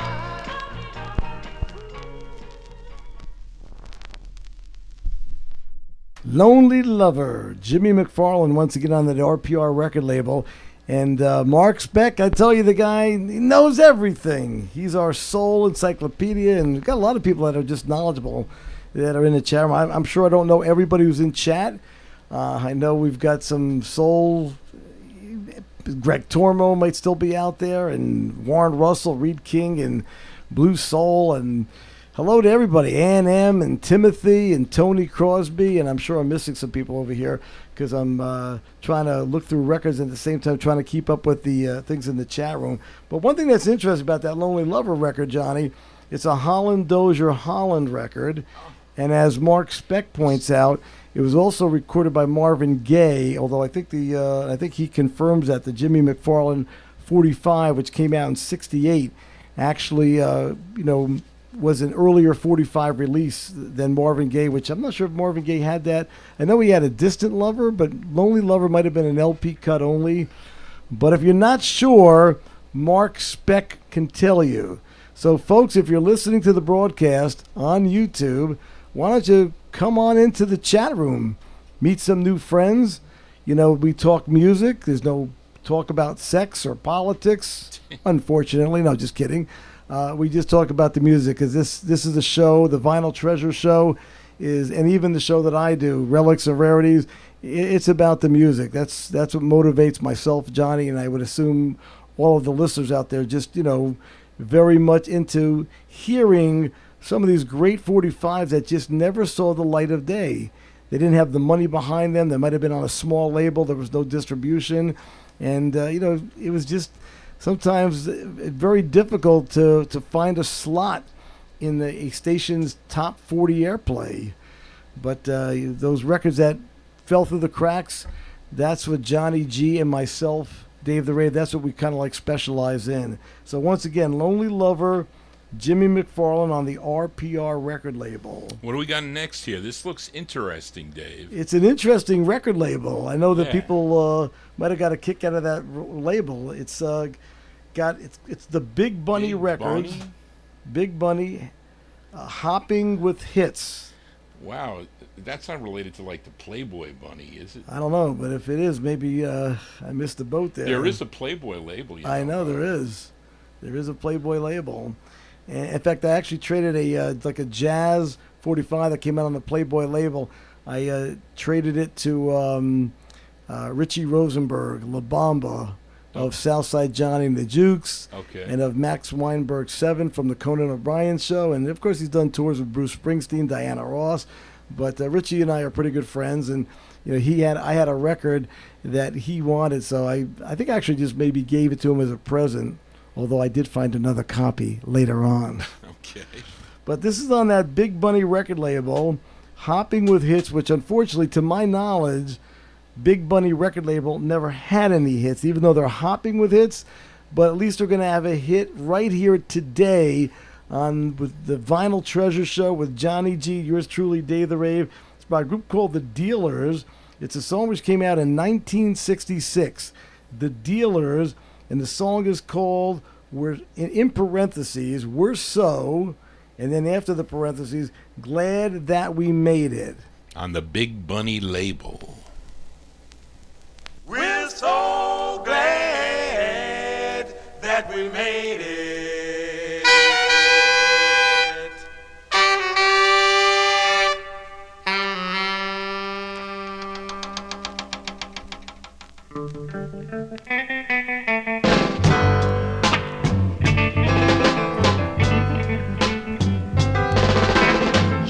Accept me with the love that's pure and so true. Yes, baby. So now I love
From 1966 on that Big Bunny record label, a label that was hopping with hits. The Dealers, tune called We're So Glad That We Made It. The only thing unfortunate about that record, Johnny, is that it's not going to get added to the legendary wish list of Reed King because he already has that record. Oh, he does? Yeah, Reed King, by the way, is a listener to my show on Sunday nights, typically on the Top Shelf Oldies Network. And, of course, he listens to the Johnny G Show. We both know Reed King, and he keeps a wish list. And we always try to find records for that legendary wish list, as I call it. But I guess I didn't succeed that time. Hopefully I found some good ones for you and for all the listeners out there, because that's really what Johnny and I love to do. And that's, find records for our collection that we love. And we love sharing the records and the music with everybody. And it's great to be able to not only have my records shared with the listeners, but the listeners can actually see my records. Yeah, that's what's so dynamic with my Vinyl Treasure show. That no doubt about it. So it's funny because when my show blacks out because of copyright issues, the people say they don't get the same experience. Not that the camera. I like to have the camera on us because we're talking or bantering back and forth here, as this is like this is a fun show for us to do. So we're playing music and talking about the records and talking about our histories together. But it's different if you're listening on the radio versus seeing it. It's just so. And then you get to see these cool labels and whatnot, And they get to see my shirt. Well, they get to see your cool shirt. That is 45, correct. which, by the way, I honestly. So when I got this shirt in the mail, I first called my girlfriend Fern. Yeah. And I said, honey, thanks. Because I had pointed this shirt out to her on Facebook. It was like a Facebook ad. And I said, that'd be a cool shirt for me. It's very inexpensive for like a Father's Day present. And she said, I didn't buy that shirt for you. And for the life of me, I don't remember buying this shirt, but maybe I bought it or maybe some unidentified fan said, I'll send the shirt to Dave the Rave. Well, but that is a cool shirt. I mean, there are, like Barbara, people see, it's funny because when I show the records, when I do my Saturday or Wednesday night show, they can see a reflection of the lamp I have here with these records on the lampshade there. So it's pretty cool. It's definitely a cool lamp. And then she's got a pillow downstairs with me in the middle with all these 45's around. But remember we mentioned before how I would luck out into certain records. Not that I would know that this next record had any value to it at all, but one of the listeners, Blue Soul 7, who found out about the Vinyl Treasure show, he asked me if I had a record by a group called the Jamels. So I said, well, I think so. I think I do on the Igloo label, because this record I think I got from one of my group Harmony guys for like $3.27 sometime back in the in the early 1980s when I had no money and I was bidding on 45. So I said, well, this looks like a cool record. I never heard it before. So I was like, and it's been in my collection all these years. Not that I've played it on my group Harmony show, but it was like sort of transitional a little bit, as I do feature some transitional stuff on my 50 show, because I play the records by year. So when people send me requests, I get people that like early 50s, the middle 50s, and some people like the 60s, early transitional soul records, so they kind of know when to tune into the program. So if hey, I gave Johnny G a record from 1961, that's toward the end of the show, so they tune in. I think that's a great way to do it. And plus, I don't like to mix a 1952 record with a 1961 record. For me, it doesn't go. So I like to show the progression of the music. I don't do that on the Wednesday show, because I think with this soul music here, it's the beat. It's the beat. It's the feel. It's the beat. It is what it is. So anyway, Blue Soul 7 asked me if I had this Jamels record, and what I do on my show is, and Dave doesn't have a Charlene. I have a Charlene. She doesn't talk to me. Charlene, no, she talks to you. She said, actually, she typed in the chat room there that she voted for the songs because she really liked the songs I played. Yeah, but I never said those things in a serious way, and you made it sound you got her to hate me. But okay, no, she doesn't hate you. She's busy doing my work. I pay Charlene. So anyway, Charlene helps me with the research. She helps me with the research because I used to do it all myself, but the shows have expanded. So I'll get 65 requests on a Saturday night, and I go an hour overtime. So anyway, this record, you get a lot of good email too, by the way. Well, I get a lot of emails. It takes me time to do this. So. A Blue Soul 7 asked me if I had this Jamel's record, so Charlene helps me with the research. So she found out some information about this group, which I like to give, and that's what I get a lot of the people that tune into my archive that listen over in the UK.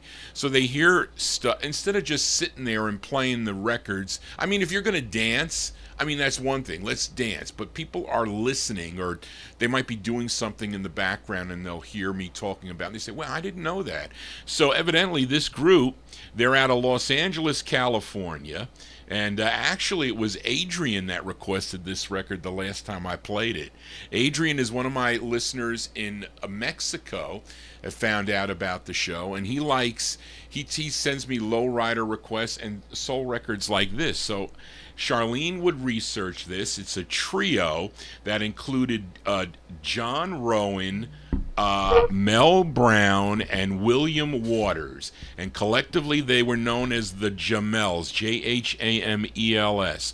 They first recorded for a label called Condor Records out of Los Angeles. This was their second release, which came out on it's Leon Gardner's Igloo Records, which I think is out of Los Angeles, and it's from 1965. We're going to send this one out to Blue Soul 7.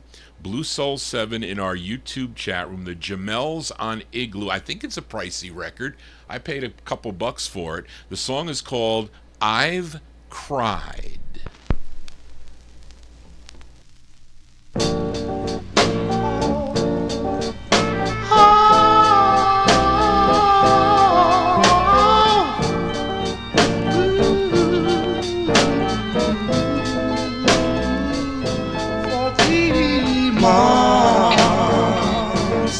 I've been in doubt if I could find the girl I'm now without.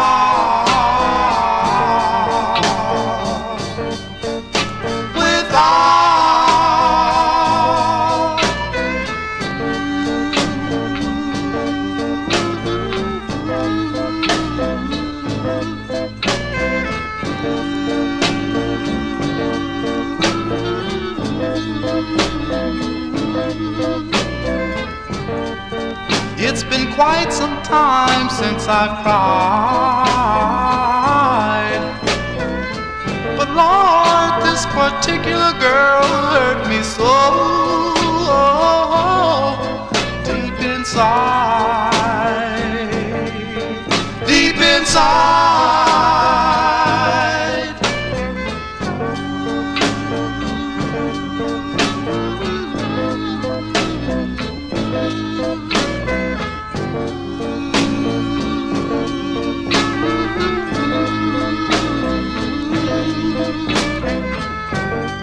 After my first love, I made a vow that I would never fall in love until now.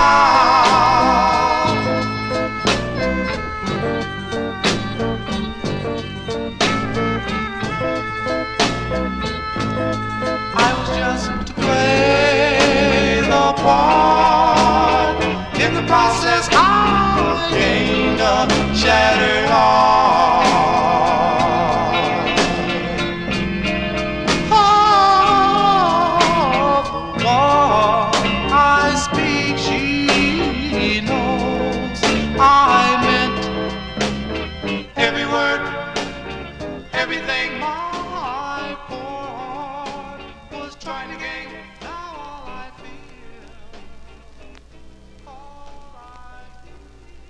that's we'll send that one out to Adrian and also to Blue Soul 7 in our YouTube chat room. That's the sound of the Jamels from 1965 out of Los Angeles, the Igloo record label.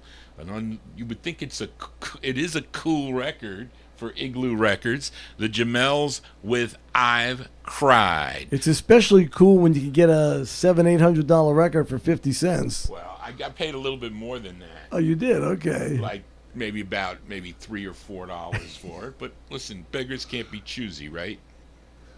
I'd say. Who did you get that record from? I think it was Joel Scherzer from Colorado when he was selling out his collection, and he had a nice mint copy of this. This is, some records. This is kind of the luck thing that I lucked into. Is really what it is. It's luck finding it. Did I ever tell you what was the first record? Is there? Well, I should ask you this question: is there a record that you found locally, just not that you had the time, because you were an insurance salesman and you were constantly out on the road. At the time, the insurance business, you were visiting people in their homes selling them insurance, correct? That is correct. So it's not like you had a lot of time to go out to check out garage sales and anything, but you were making all that big money. So I was making a lot of money at a young age. I was a tennis pro, if you recall. Right. And, I went from the tennis pro circuit there, or the indoor circuit, to insurance sales. So I admit that when I was in my 20s, I was making quite a good amount of money. So I kind of was spoiled. I don't really enjoy digging in people's basements and looking at 1,000 junk records to find one or two. Some people enjoy that, and I respect that. Well, I just want the good stuff, and I'll pay for it. Well, see, if you have the disposable income to do that, then it works. Right, but I'm digging though, like even now. Well, no. I mean, I'm digging online. For example, I'm looking at online, and I admit that I search Discogs or eBay. I'm always putting in soul highest price first, highest price first. I just want the good stuff, and I am digging. I'm just digging that way versus looking through 1,000 or 10,000 records that maybe are 70s. No, or 60s I think your time is worth something. That's correct. I time agree. is, especially if you have a busy schedule. You got all these things you got to do. You don't have time. But when I was, I didn't have a lot of money, and I went down, and I live in Westchester County, so they had like a street sale right down the street down there. So I'm just walking through, maybe I'll find something, and I ask this person, "You have any records?" So they say, "Oh yeah, I got records." So I look and But you're also more frugal than me. Well, true, but I'm looking for, group things. I'm looking for specific 50s labels, Gone, and that How many times did you call me and tell me, "Johnny, I got this record for $3," and it might not even be your cup of, no, and I'm not going to say where you look, but you said, "Johnny, $3 for a red Rama, is that good?" I said, "Yeah, that's a good deal." And how is it? What condition is it in? I said, "Listen, I know from the records you played this group before, and it's in nice shape. Is it worth $3?" I said, "Yeah." So there you go. That was your mind thinking potentially. I may eventually get maybe $50 for that record, which is a possibility. But I'm always trying to corrupt Johnny G to pay those high prices for these records that have been driven up by the people in the UK and the Northern Soul collectors. That's when I told Dave. I said, "Dave, I'm not competing against them." And that was when the dollar was really crappy and the pound was good, and they were converting to U.S. dollars. I said, "They're making a deal. They're getting it at half price. We're paying full price here." But I gotta have the records, Johnny. Impulsive. I gotta have it. What do we got next here, Dave? Next, we got a record here from 1968. And speaking of, here you go. So this is a record that we saw at. Well, actually, I bought this record years ago, but I paid $300 for the record, and I'm pretty certain that they had this record over at Revilla Grooves for like $100. I said, "Johnny, it's a good deal," and I played it for you, but you were so focused on the group harmony, you didn't jump at this particular record. And you might not, maybe now that you're going to hear it on your beautiful sound system. They sound good? I think you're going to like it, but you know what? You might not, but maybe the listeners hopefully will like it. It's on the Aquarius record label, once again from 1968. It's the Crescendos, but if you look how Johnny, I know he posted the record and he'll show it to you afterwards. They spell it CRE-SHENDOS, the Crescendos. Once again, Aquarius Records, and it's called You're Still on My Mind.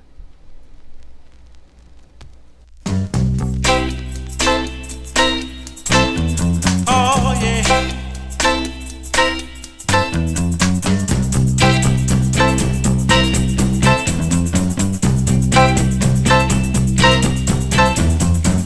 I can't get you out of my mind, no matter how I try.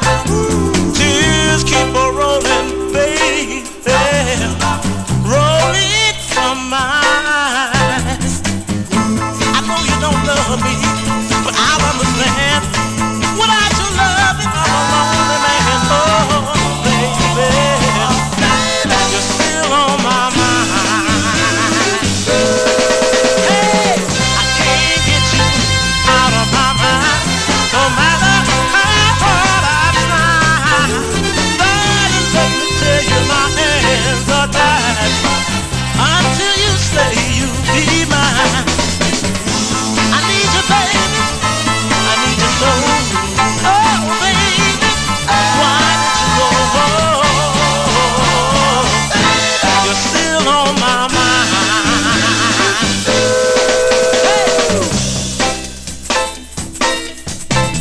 All right.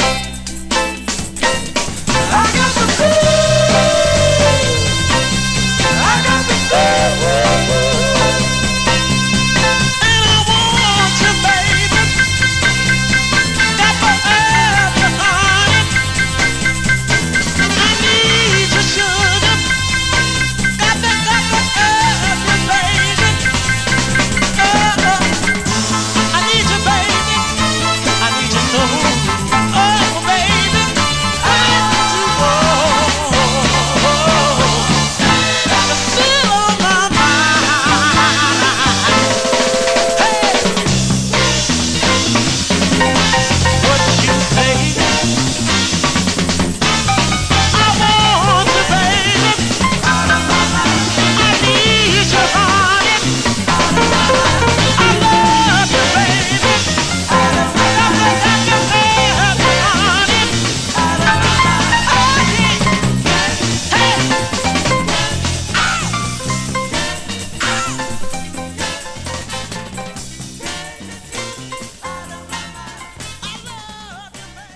The Crescendos, once again on the Aquarius record label from 1968, tune called You're Still on My Mind. And I think Johnny G was digging on that record, so I better stop off at Revilla, buy that copy that he passed on, and use that for a trade bait. Okay, well, you know what, Dave? I do have stuff that I think I could trade. We did a trade, you know. We'll talk about that. We did a trade earlier in the year here, which was an interesting trade. And you know, I never got rid of a record I only had one of. I never did that. So that was the first time, huh? That was the first time I did that. But again, I would do that because I'm not going to say that, garage is more of a big thing for you than it is for me. And well, I play a lot of garage. I have a lot of garage 45's. Yeah. You know, I mean, I could do a garage show. Again, I'm not going to have all the garage records because nobody has them all. And I'm certainly. But you have some big garage. I have some big garage records. I do. You played money for, so just like you would on your soul. And we might as well tell the story, folks. So Johnny, I used to buy records from a guy, Don Parker. You know, things turned a little bit sour between Don and myself. But at one time, he was a big supplier of 45s for me. He was out in Milford, Ohio. And he found a record by John English III on the Sabre record label. I forget what it's called now, although I have it here with me. But he put the record up for auction on eBay, and the record ended up selling for $7,500 to probably the elite garage collector, Mark Taylor, out in Australia. So, you know, I happen to be, because as Johnny mentioned earlier, we would talk just about every day And late at night, we would talk records, and he'd play me stuff, and I'd tell him what I got and so forth. So I said to him, I said, hey, did you see that auction from Don Parker? Some record by John English, which I think I bid like $2,300 was my bid, but I got obviously outbid. And he says, what label's it on? I said, it's on Sabre. I got some records on Sabre. I said, Johnny, you're not going to have this record. Well, how do you know? Because you're not going to have it. It's like a really rare garage record, John. You're just not going to have it. Well, let me check. And I'm like laughing my you-know-what off. Well, at like, the time, because down in the no-humidity basement, I had the records filed by label. So it was easy for me to go there and pull out this Sabre record label. So I'm waiting on the phone, thinking You were this is driving, I think. I think I was home. You were home? I think so, but in any event, I'm waiting. And of course, I'm thinking to myself, it's a waste of time. He's going to come back on. He's not going to have the record. He comes back on the phone. He says, John English III. I'm like, yeah, John, I told you that. You know that. And he says the title of the record. I'm like, get the F out of here. He goes, no, let me put it on the turntable. He plays the record. I'm like, oh, my God. He's got the record. I could have fallen out of my chair. I couldn't believe that he had this particular record. And again, he's not even a big garage fan. And here he's got like an elite garage 45. Right. And this might have been like, I don't know, at least 10 years ago. Oh, it was a long time ago. So he said to me, he said, well, there's a record that I'm looking for. And then if you ever come across the endorsers on the Moon record label, I'll trade you. So I would often ask people that I'm buying records from if they have the endorsers, knowing that I'll have to pay a couple $1,000s for the record, but that would be a way for me to get that John English and the Third record on Sabre. So many, many years have gone by, and I'm asking many dealers and many people that I buy from, hey, do you happen to have the endorsers? Do you have the endorsers? Well, when Greg Zurich passed away with that elite collection that he had, and being that Revilla Records is an advertiser on my radio show, well, I immediately called Revilla and I said, listen, could you check if the Endorsers 45 on Moon is in that collection? And this is even before he was having people come into the store. Right. He hadn't even started the list of inviting elite collectors to look at this collection. So he set it aside for me. He goes, yeah, I got it here. I'm like, really? I didn't know what he was going to charge for the record, but it really didn't matter because I thought whatever it was going to be, $2,500, $3,500, $4,000. If it was over $4,000, I might have started to question it. But bottom line is, he had the record. He set it aside for me. I called John. He was excited about it, but excited on the level 9.5. The reason it wasn't a 10 because he had never traded a record before. That's a good way to that put he it. had only one copy, but he really wanted that endorsement, which is, by the way, an elite doo-wop group Harmony 45. So I bought the record for $2,500. I won't say what John paid for the John English record, the third, because he might get in trouble. But in any event, he traded that record to me for the endorsers. We're both happy about the deal. That's right. And I did bring that John English record. I get that because maybe I'll play it later on tonight on the show. But it's a great record because I got a lot of thumbs up for playing that record on the show. It was a lot of oohs and ahs that people were looking for that record.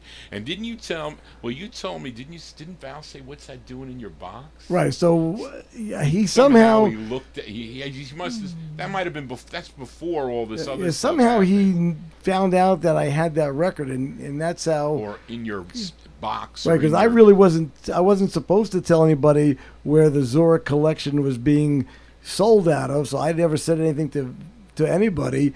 And but Val sort of knew I had that record, and of course other people found out I had that record. And to be honest with you, John, I was offered people would have paid me $4,000 for that record, just like somebody probably would have paid you $4,000 for John English III. No, well, listen, I'm happy. I am so happy with the transaction we did, and that's good when both people are happy with the transaction. I'm a happy man. That's right. So you can't ask for Jive anything 5. more. And it was a record that I've never seen before. And before that, it was Bohemian Daddy that was my big record thing that I found. It's another record I tried to find that's for you. That's another one he tried to get. In fact, actually, if I found Bohemian Daddy, you were going to trade me the John English. But then when you got it, then you said, okay, well, the next one you could try, because I already got Bohemian Daddy, Dave. So now if you could find me the endorsers, I'll trade you. Yeah, so now I'm looking for the soft tones on CB. That's the next record. So that's that here I am in my pecking order. So anyway. And speaking of being happy and that we're both happy, well, we both have this next record that you have queued up on the turntable. Right. And I can tell you that the listeners and myself, I'm going to be happy to hear that record on the turntable on your beautiful sound system. So what happened was I'm not as knowledgeable. I mean, Greg Surik was very knowledgeable about the soul music. And once in a while, Spence Wooten, who is no longer with us, another one of my, he would bring me records. I was too busy to look. He'd go to the Allentown record show for me and bring me like a stack of records that totaled 10 grand. Of course, they were all in my price range, but he would bring me occasionally soul records, and I think I got a lot very reasonable from him, I think, when he would bring the stuff up here. And this was one that, I don't think this goes for that much. I don't know, maybe somebody knows how much this goes for. Don't talk about the price of records because Barbara's in the room. Oh, that's right. Well, yes, I did see Barbara is hi, in the Barbara. room. Say hi, Barbara. How are you? So did you find give her one of these. Go ahead, do it, Johnny. Did you find what you were looking for? I hope you found what you were looking for this afternoon. But anyway, so what I can say about this group here is that they are again out of Los Angeles, similar to the Jamels, and this song came out 4 different ways. It came out first in 1965 as a group called the Uptones. Do you have that one as the Uptones? No more? No. This particular song. Oh, that song. Is that the Uptones you have? No, this one is by the Saints, but it first came out as the Uptones on the Watts label. And no, I have it on the label that you have on the turntable. This is the second way, which is on Stardom Records. Well, it also came out on Kent. I know this is Stardom and Kent. I didn't know there was one before Stardom. There was one. It came out as the Uptones on Watts, and it came out as the Saints on the Stardom label, and then that's how I have it. It features someone by the name of Bobby St. James on lead. Now, in December of '67, it would be issued, and I think, Reed, didn't we discuss it, that the Kent issue is slightly different, maybe, possibly? He says that the Watts label is not the first. The first is on Stardom. Oh, Stardom is the first. Thank you, Reed. Okay, Reed, thank you for that. But anyway, this is a pretty cool record. When Spence brought it up here, I liked it. So let's give it a spin here. What's cool about this too is that in maybe not every area, I know Freehold, New Jersey, where I'm from, I understand they're having some rain shower, but it looks like a beautiful day outside. So it is like a good day for going for a ride, as long as you can, keep tuned to YouTube. Okay, folks, I hope you're digging on the tunes again. If you're new to the program here, if you're finding out, so why don't you consider subscribing to the Vinyltreasure Show? Again, if you like soul music, you can tune in, and not only tune in live, you can tune in on the archive, because YouTube archives the show for me if I don't have a copyright strike. Sometimes I get requests for big hits. Sometimes it becomes a problem. And like somebody requested The Dock of the Bay by Otis Redding. I would love to play that record. Love that record. I would love to play that record, but it's too well known. For instance, one of the records that got me shut down, and they did it while I was live, I played the Harlem Shuffle. Was it Bob and Earl? Bob and Earl. Bob and Earl, the original copy of the Harlem Shuffle, and they shut my show down. And they kept it off for 40 minutes. First they might say, we're going to shut your show down temporarily, and then they'll bring it back up. But, I mean, it was, and just imagine, now you're watching us here, and all of a sudden they say, we identified copyright content in your show, and if you don't stop playing it, we're going to shut you down. I mean, not that I even knew about it, but again, I told, and you can't talk to anybody. You just can't talk to anybody. So if you do send requests to me, which I always will take requests, if I have the record, I'll play it. If I don't, I may look for it. If not, I may He'll never call find Dave it. the Rave. I'll call Dave the Rave, and Dave brought that record by the Royal what was it? Royal 5. The Royal 5. But anyway, let's give a listen to the school record. These are the Saints. The Saints from July of 1967. It's on the Stardom record label. It's called I've Been Taken for a Ride.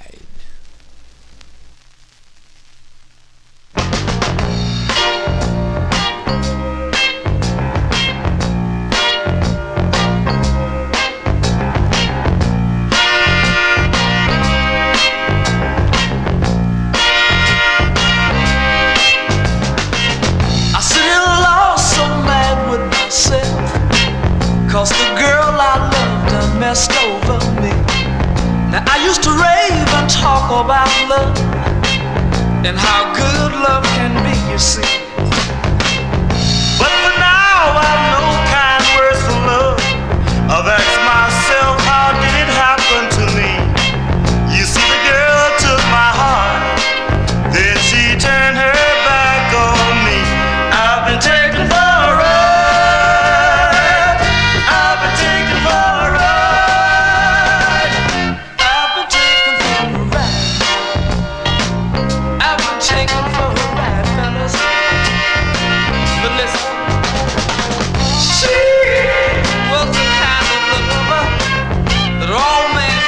Trying to discover that I took her love for granted. Now fellas and girls, they can't understand it. That's why the girl took my heart, then she turned her back on me. I've been taken for a ride. I've been taken for a ride. I've been taken for a ride now. I've been taken for a ride now. She used to say that she really loved me, but I couldn't see the girl messing over me. So if you ever love, take a little time to find if it's true and sincere. Believe me now, I'd look before I'd leave. You see, a girl will lead you on, and the next thing that you know, you'll be taken for a ride.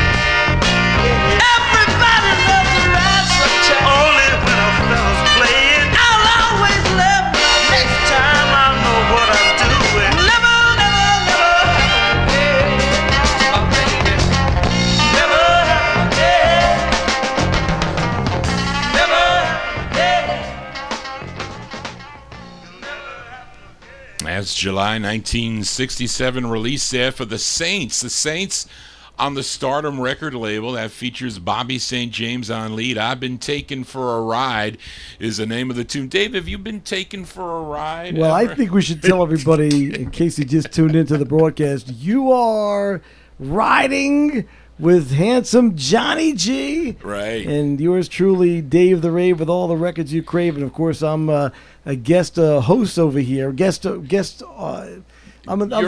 actually two things. Dave is my best friend, and he is a guest disc jockey here on the Vinyltreasure show with your host Johnny G.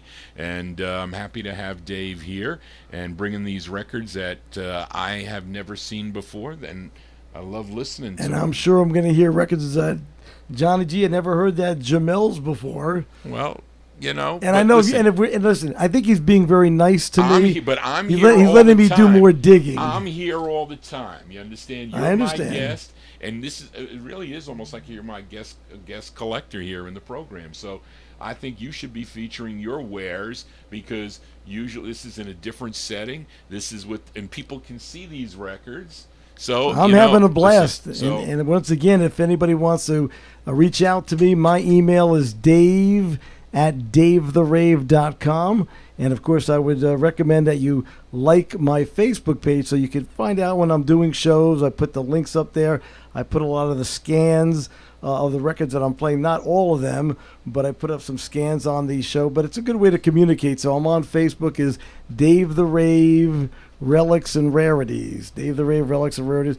And my email is dave@davetherave.com. So you got a request, you can email it to me, and we'll get it onto one of the shows that I do on either Top Shelf Oldies. I have a syndicated show, and I've got 2 shows that I do on Sirius XM Radio, one with Tommy James from Tommy James and the Shondells. In fact, I'm coming on with Tommy in about 2 hours from now exactly.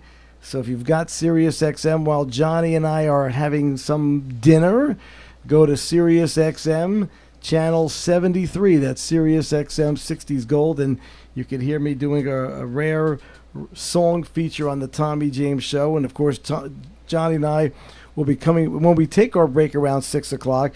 We'll be coming back on at about 9 o'clock tonight, and who knows, maybe we'll play records until the wee hours of the morning. But hopefully everybody's having fun. Don't forget to subscribe to this channel, Johnny G's Vinyl Treasures, and click like. Yeah, Amy's great at telling everybody, reminding them to click like. And what happens is, if you have the easiest way is if you have a Google account. Not everybody has a Google account. It's easy to get a Google account and set it up, because you can't comment and you can't come into the chat room unless you have an account with YouTube. That's how it works. But I will be putting up the coming attraction on my page. So if those of you that hit the notification, you should have received a notification when we became live today, around a little bit, was what, 2:05 or something. So anyway, we'll be back around 9 p.m. as Dave mentioned to continue here with the program here. So Dave, what do we got next here on the We're King going back to 1967. Yeah. It's the King record label out of Cincinnati, Ohio, probably best known for Mr. James Brown, but they had a lot of other good artists on there, including this next guy, Charles Sperling.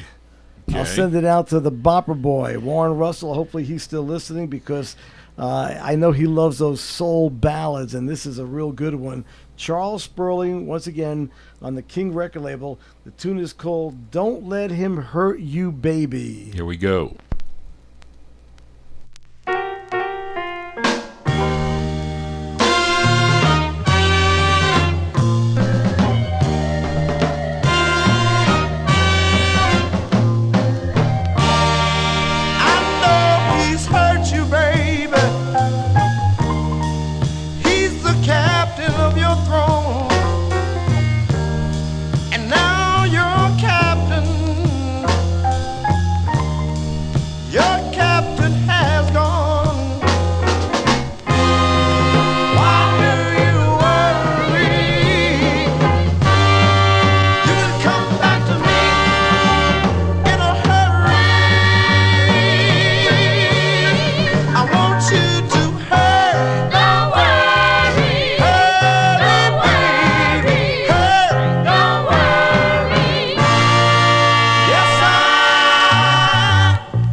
you don't dig that, you got a hole in your soul. Woo!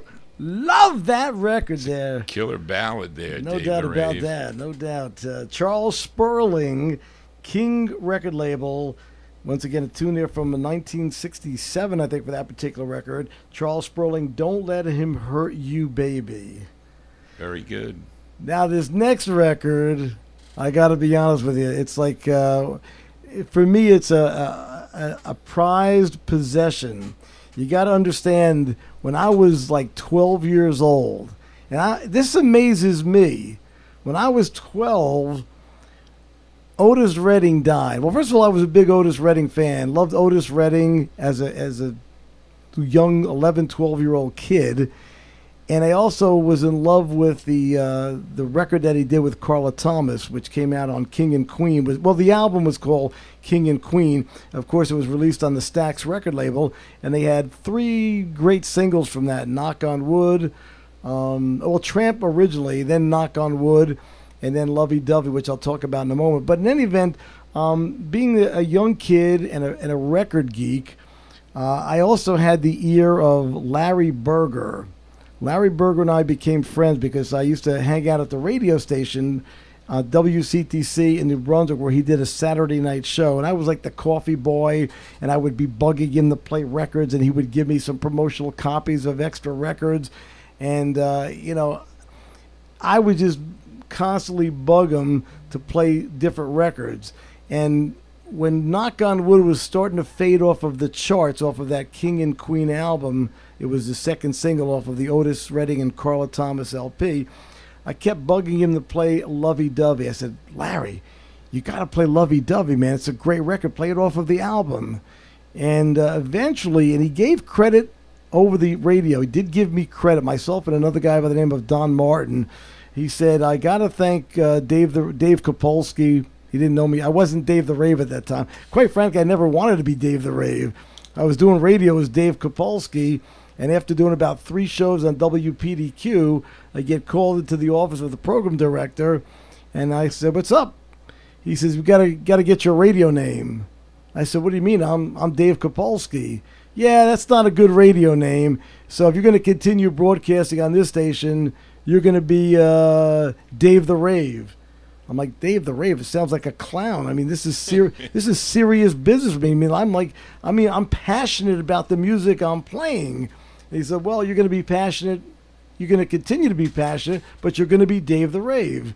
And I guess it kind of worked because people did struggle with my last name, Kopolsky, and then they would easily call up on the request lines and they'd say, hey, Dave the Rave, hey, Dave the Rave. So I guess it worked, and there was Cousin Brucey's and Murray the K, and they didn't use their full names, but so I became Dave the Rave, but that's how that came to be. But anyway, going back to Otis Redding and Carla Thomas, so Larry Berger was the music director at WWRL, the #1 soul station in the nation, because New York City is the #1 radio market. So he eventually took my advice and started to play Lovey Dovey off of the King and Queen LP, and Stax was getting such response and the station was getting such response that they did make it the 3rd single release off of that album. And Larry said to me, he goes, Otis and Carla, they're doing a show at a club in New York City in late 67, and I'll treat you to the show. I'll take you to the show. Well, sadly, Otis died, I think it was December 10th, in the plane crash, along with most of the members of the Barkays. So in any event, I was a big Otis fan. Excuse me. And when Otis died, I always felt that a lot of white people didn't really know Otis like I knew Otis. So I wrote a letter. I was 12. I wrote a letter to the Daily Home News, which is kind of like a big newspaper in central New Jersey. I wrote this letter sort of, saying how if only white radio stations would have played Otis Redding, then everybody would know what a tragic loss this was, because he indeed was the king of soul, and just not everybody knew about Otis Redding. I mean, the people who did know about him that were white probably found out about him from the Monterey Pop Festival, but for the most part, he just wasn't that well known. And I said, if only he got airplay, he'd just be better known. And of course, in March or April of '68, I wrote another letter, as now I was 13 at that time, And I wrote another letter saying, well, I told you so. You finally gave the guy some airplay, and Dock of the Bay becomes the #1 record. So that just gives you some idea as to how much I love the music of Otis Redding. Wow. So this record that John held up, I think most of you saw it, it was on the Confederate record label. I think it's Otis Redding's first solo 45. It's a song, Shout Bamalama, which he wrote, later became a hit by Mickey Murray. But this is the original version. Otis Redding wrote the song. It's Otis Redding and the Pine Toppers, because he was doing some singing with the Pine Toppers, Johnny Jenkins Band. In any event, what happened was the owner put out this record. They took it around to the stations that were playing Otis Redding, black-owned radio stations.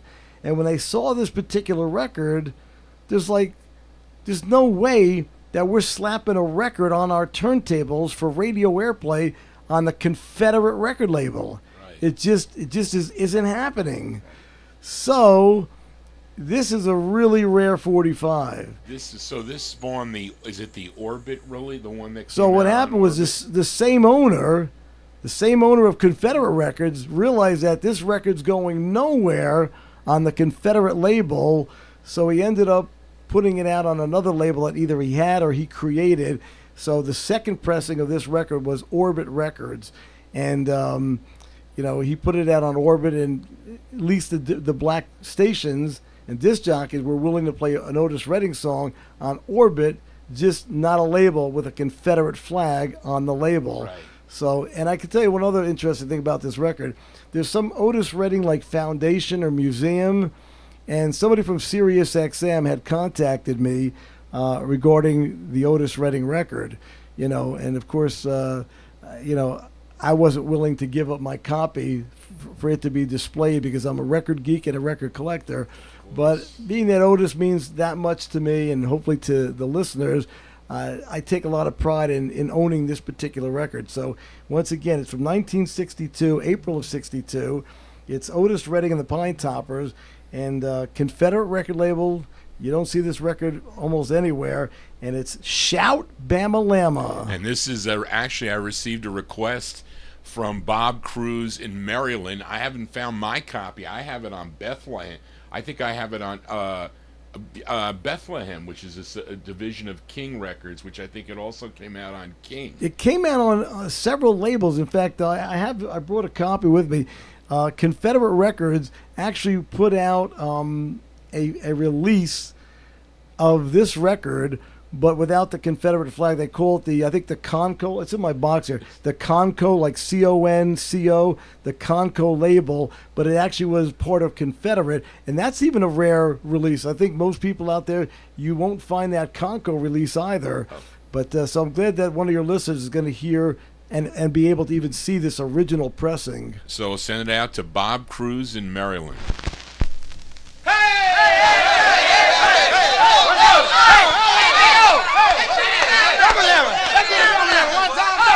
Okay, hold it right down there. Hold it. A one, a two, a 1, 2, 3, 4.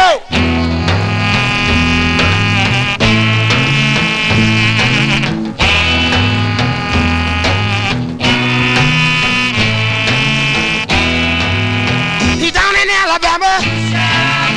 I'm shouting Bama-lama. Way down in Louisiana.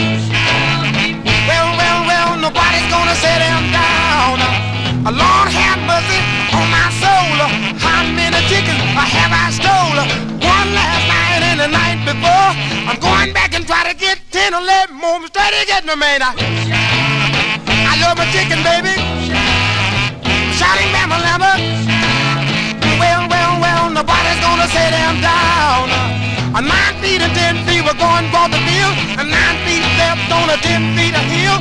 10 feet turn around and 9 feet grin. His teeth fell out and his tongue stayed in. His cat said something. He got chicken, baby. Shouting Bama-lama.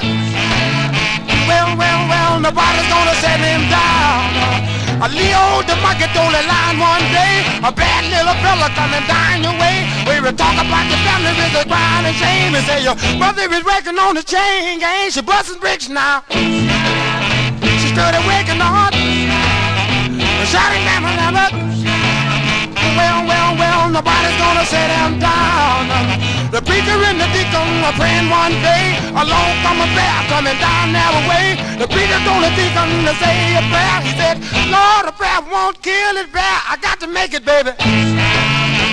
Shouting down the ladder. I got to run for it. Well, nobody's gonna set him down. He's on in Alabama. I'm shouting down the ladder. Otis Redding with the Pine Toppers. Otis Redding, the Pine Toppers, once again from April of '62 on the Confederate record label, and that is truly a historical and rare record. Collectibles item here, this one. No doubt about that. Shout Bamalama. Now, this next record, John, is a record that I think a lot of my listeners who listen to Relics of Rarities, they'll know this particular record because I play the heck out of this record. I mean, every time I go to file this 45 away, I'm often stopped, like, one more time. So maybe some of your listeners who are learning about me, finding out about Dave the Rave, that record geek, for the very first time, and maybe they'll join me. Once again, please go to my Facebook page just so you can find out when I'm on and links to my show. I'm on Facebook as Dave the Rave, Relics and Rarities, or simply email me. My email, dave@davetherave.com. But I just love this record, man. It's going to blow your mind, folks. It's from September of 1961. It's arranged and conducted by a guy that Johnny and I collect, Bert Keys. If we see a record that says Bert Keys on it, Johnny, right, you're going to buy the record. Oh, yes, absolutely. Johnny likes to buy, and myself as well, probably other collectors as well. We have, favorite arrangers and producers and so forth. Tico Wilshire and Sammy Lowe are two for the 50s. Charlie Colello. Charlie Colello for the 1960s. Jimmy Wisner. Jimmy the Wiz Wisner, yep. There's a lot of people that, you don't have to hear the record. You could almost bet it's going to be a good record because they only put their name on great records. But this is arranged and conducted by Bert Keys. September of '61, came out on the Liberty record label. I'm going to just tell you right now, whatever you're listening to us on, crank it up one more notch. This is Betty O'Brien. It's a tune called She'll Be Gone.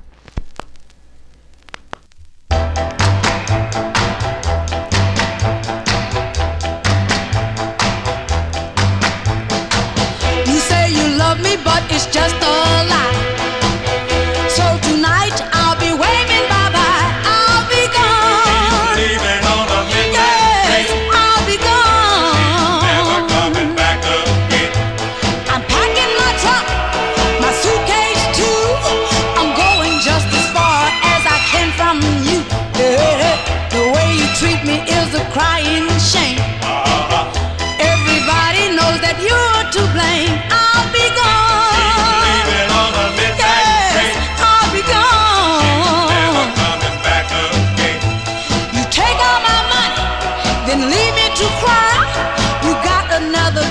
Don't you tell me no lie. She'll be gone. I wanna thank you, honey. She'll be gone. I don't want your money. She'll be gone. Well, I've cried my last tear, She'll be gone. and I'm moving on out of here. You're a cat. Oh, you're a bat. So I'm gone. The show is ended, baby. We're all through. Midnight flyers taking me from you. I'll be gone. Leaving on a midnight Yes, train. I'll be gone. Never coming back again. That old train rumbling down the railroad track is taking me to New York, and I ain't coming back. She'll be gone. Bye-bye, honey. She'll be gone. I'll drop you a car She'll be gone. from New York City She'll be gone. when I feel like it. She'll be gone. That's happened to me before. I'm divorced. Got a girlfriend now, but who knows? Hoping for good things for the future. Fern, if you're out there, mwah, for you. And one thing I'll say about my current girlfriend, I know you've heard this before, but I won't get into all the details, all the manly details, folks, but I know the first time my girlfriend Fern came over to my house, I was very worried about that. Actually, I was worried about a couple things. There's a major age difference between us. But, it's okay. I can handle it. I may not be Bill Belichick of the Patriots, but it's okay. But in any event, I was concerned when she first came to my house that, other women I had dated, these fancy schmancy Russian women and so forth, they would look at my and I live in a pretty big house. It's a nice house I live in. You mean about the record, your record? Right, I have a lot of records there. Well, listen, I could speak about that too. Well, so some of these other women who I dated, they would be like, oh my God, this guy's got all these records over here. So when my current girlfriend Fern came over for the first time, I was concerned that she also would be looking for the back door to get the hell out of there, thinking like, I can't be dating this record geek guy, who's. But in any event, so we just we're spending some quality time together, and I said to her, because we were talking about taking a trip, and we were thinking about maybe going to Las Vegas for like 5 or 6 days. And she said, yeah, that sounds like a good idea. And I'm thinking to myself, honestly, like, well, maybe she's just saying that. She's being nice because she knows I have to drive her home and she doesn't want to start anything, stir up any controversy at that point in time. And I said to her, I said, well, do you really want to be my girlfriend? And she's like, why would you ask me that, And I'm like, well, because if you try to look out the window, you see record boxes all over the place, and that scared a lot of people away. So anyway, she said, well, that's your passion. I'm like, really? You understand that? She goes, yeah, that's your passion. So I said, okay, well then I can be your boyfriend and you can be my girlfriend. But there have been many women like that record by Betty O'Brien, that She'll Be Gone, where they saw the records and they indeed were gone. But that's a great 45. And September of 1961, once again, Betty O'Brien, Liberty record label, She'll Be Gone. I've never featured that on the well, I haven't featured that one. I featured her ABC press back in 2007, but I have a styrene promo. I'm envious of your vinyl promo. Well, I have a feeling that you'll be dusting off your styrene copy of She'll Be Gone. That I paid 25 cents for at the Cherry Door thrift shop, by the way. I'm glad I only paid 175. I got much for that record? 175. Wow. I got records coming up over here. I could buy a car for the price of the record. Speaking of the collection here, with the records, because I met Barbara in 2010. So I met her through Match.com back when I lost 103 pounds. I went on Match.com. Remember that? You were smoking hot. Be honest. You were smoking hot. Well, I met that girl over in Weehawken. Michelle in Weehawken, because I was working for Sony Music at the time, and the only thing that she wanted were Celine Dion and Barbra Streisand CDs that I got as what do they give at the record? And they allowed me, even as a consultant, because I used to work for a company called Resources Global Professionals. So when they called me and they said to me that, and this was 2002, they said to me that they needed an accountant to do digital accounting. I said, digital accounting? What the hell is digital accounting? It was the beginning of downloads of of songs. So, and then, Dave was telling me, Johnny, why don't you go on Match.com? You can meet somebody there on Match.com. So I did. I lost all this weight, and I met this girl, and she kept on What's that girl's name that you met? I forget her name. Her first name was Michelle. Michelle you're talking about. Okay. But then after Michelle, I said, forget this. So then I met Barbara. The love of your life. So Barbara, who's wondering where your story is going. No. Oh, she is? Oh, there she is. Hi, Barbara. So anyway, Barbara, so the first day I said, Barbara, you got to come over the house because it's New Year's Eve, and she met the whole family here, and it was and she felt overwhelmed, I think, at the time. And she knew that I was a collector, and she said to me that it is your passion, and people should really stick with their passions. And not enough people have a passion for things. So we have passion for vinyl and Fern. You have passion for records and Barbara. So anyway, so she just accepted it. And she accepts the show because I have to tell you, Dave, as well as you know, I get a lot of enjoyment from doing the show, and it's just a natural for me. And you know my father, who said to me, "What are you buying all these records for? What is this? You have too many."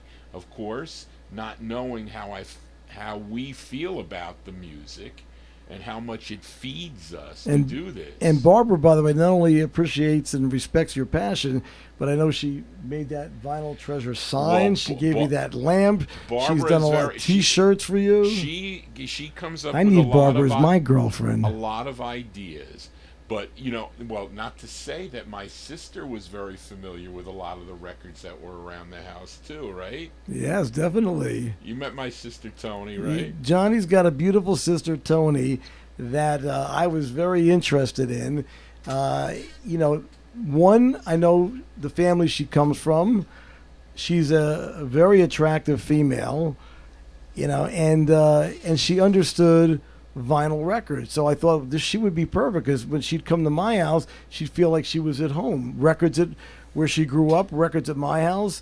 I thought it'd be the perfect match, but she just said, "You're not good enough." Well, no, I don't know what she said, but I didn't. She might be watching. Well, hi, Tony. Oh, well, now, no, well, read that, not read. Lance is telling me about Lance is talking about how I got involved in the music, and that was my Aunt Mary. She was the one who, again, that's a whole nother thing. But anyway, what do we got next on the turntable, Dave the Rave here? We have a record from October of 1966. Yeah. It is a 45 on the Columbia record label, and this is a bit pricey record as well. A lot of these records I've mentioned before, they're all pricey records, most of them anyway. But this is a record from, like I said, fall of 66. The artist is Turley Richards. Turley Richards, and I hope each and every one of you can shout out loud the title of this record. Hopefully you're all in a great mood. You're listening to Dave the Rave. That's me, Johnny G, Mr. Vinyl Treasures. We're on the Vinyl Treasure Network. You're hearing the music. You're seeing the music. So say it out loud, everybody. I feel all right.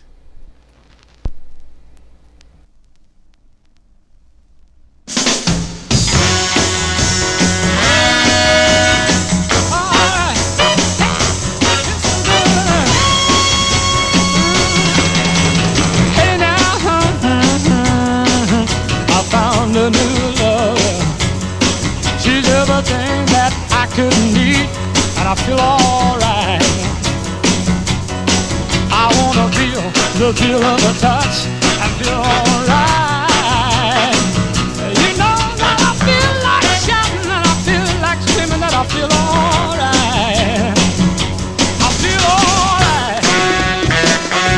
I feel alright. I feel alright.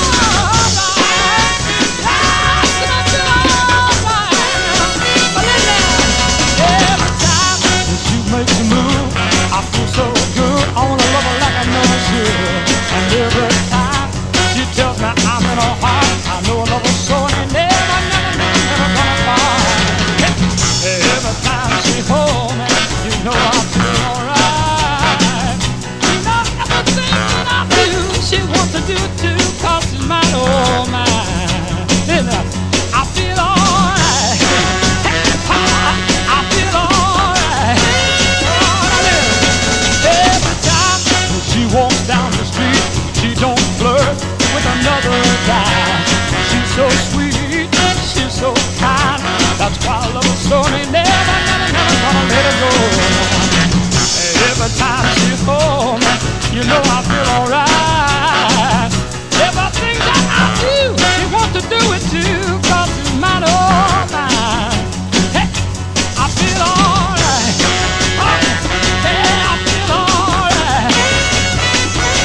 Turley Richards. He's got some pricey records, doesn't he? Really, other records that he does that are pricey. I have. I think I have. I personally have all of his pricey records. I think this one here might be his priciest, though. Oh, is it? It's like $1,000 record. Oh, is it?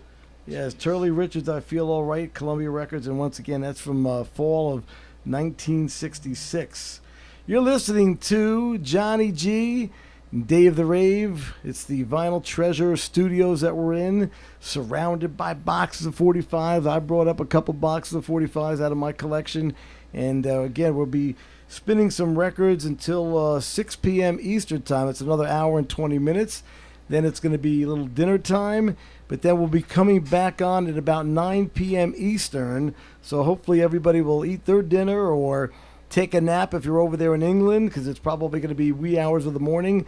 And then come on back, because you might hear something tonight or that you may never hear again. I've got some real rare stuff coming up. And, I mean, I've been playing a lot of rare stuff, but I've got some more.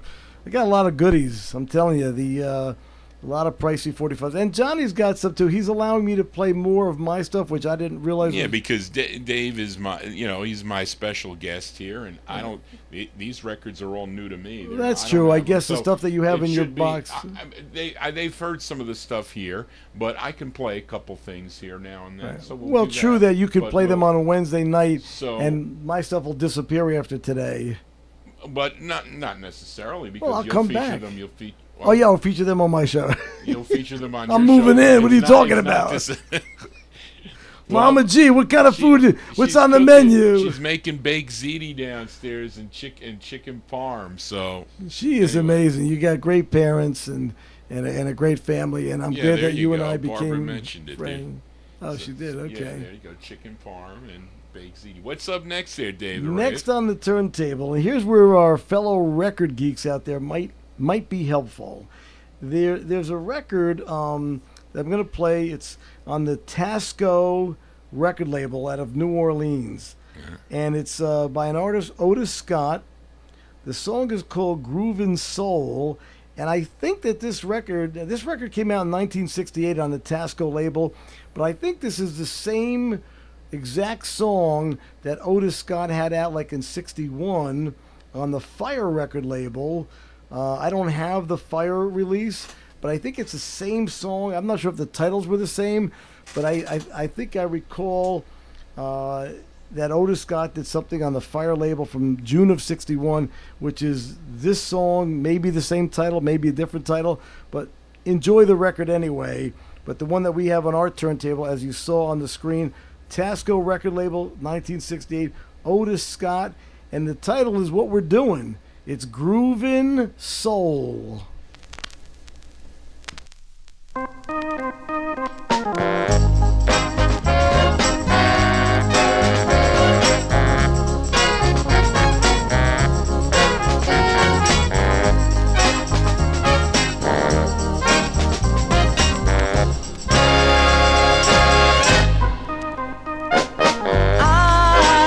wanna do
go, Dave the Rave. What was that?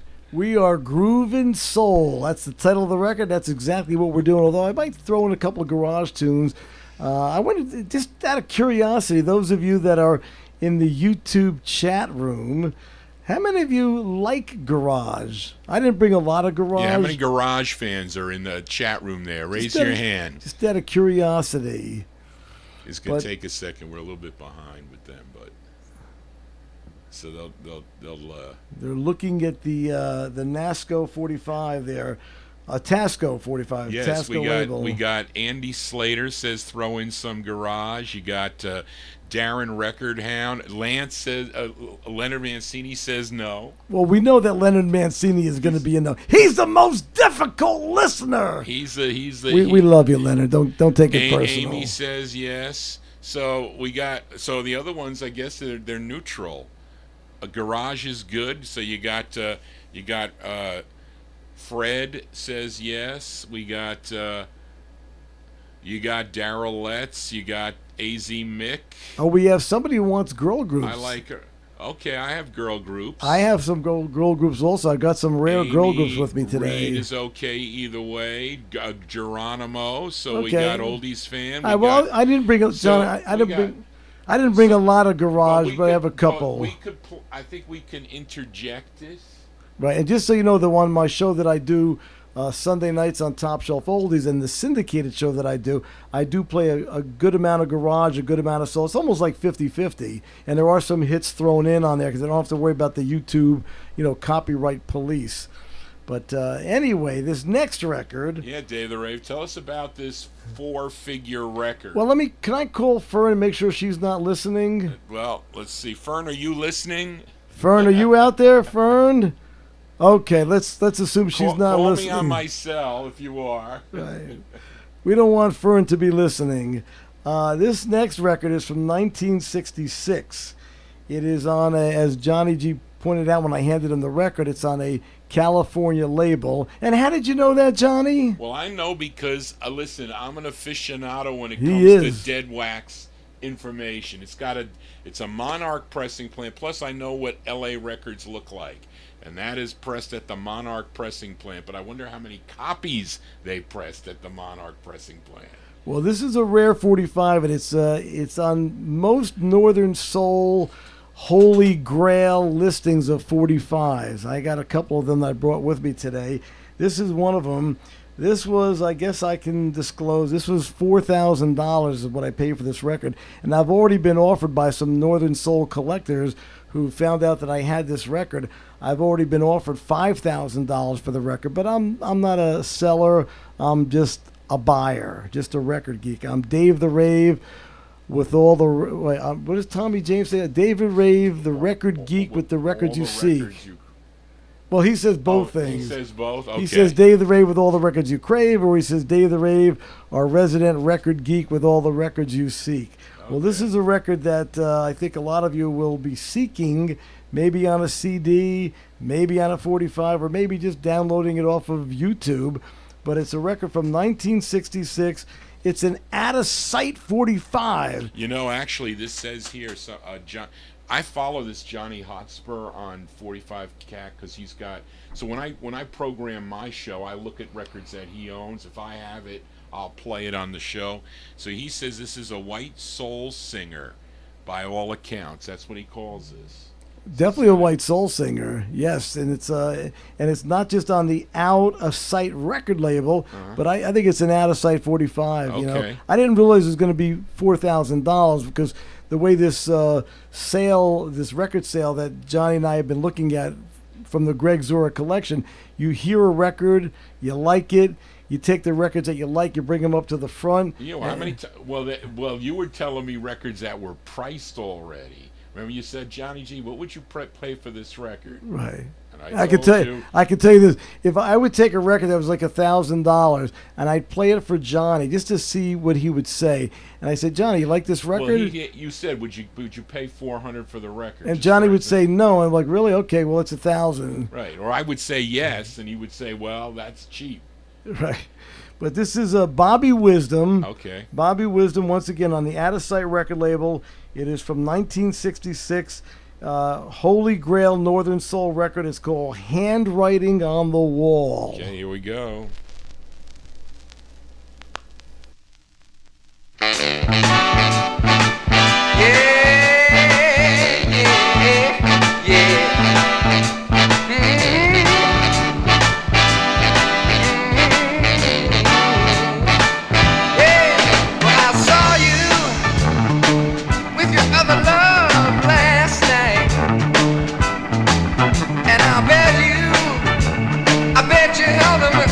Close and tight.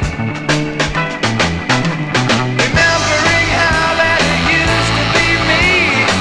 And right now, baby, I just can't see. I see the sign. The handwriting is on the wall. I love you, but everything seems wrong. It could be that we've been together too long. Hey, hey. Remembering all the things that we used to do. And right now, baby, it just can't be true. I see the sign. And that is on the wall. Yeah.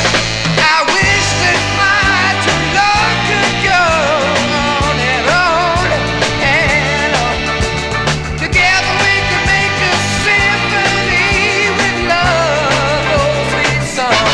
Yeah, I guess that our love has had its day. And now we just go our separate ways. Oh yeah, yeah. Let me tell you one time. It's strange how love it just ends like that. And two great lovers can become just friends. I see the sign. Handwriting on the wall. Oh yeah. I see the handwritings on the wall. Don't take away the love that makes me sing the songs to you, baby. Sing the songs like a sweet bird sings to my friend. Yeah, yeah. You know. Yes, a Northern Soul killer there. I dig the record. I hope you all dug it. I know you probably think I'm crazy for spending $4,000 on the record, but as Johnny mentioned earlier in the show, I'm impulsive. I liked it and I wanted the record, so it's in my collection. It's Out of Sight, and that, of course, was the record label, Out of Sight Records. Bobby Wisdom from 1966, tune called Handwriting on the Wall. Well, Puff is the record label for this next 45, the Puff record label. It's out of Detroit, I think. Out of Detroit, I believe you're correct about that. And it's a record that I played on my Relics of Rarity show that I know Johnny's going to dig the record. I think all of you are going to dig this next record because it's one of those 45 that I always had a hard time filing this record away because I just wanted to play it like every couple weeks, every couple months. Yeah, I hope you dig it too. It's by Matthew Barnett from March of 1966. Matthew Barnett on the Puff record label, and it's called If Your Love Is Real.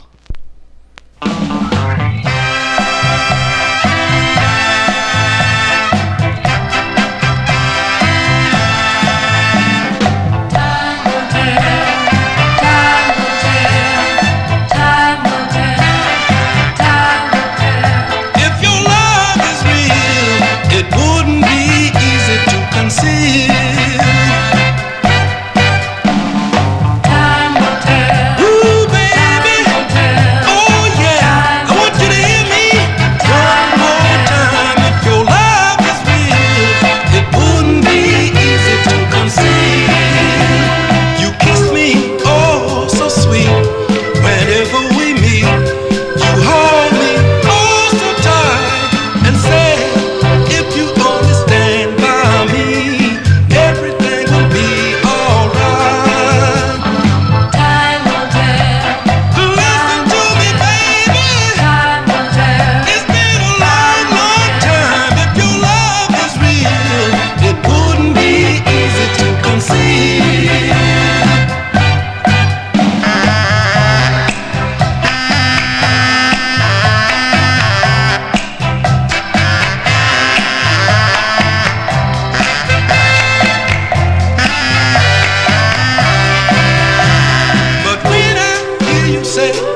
with you today.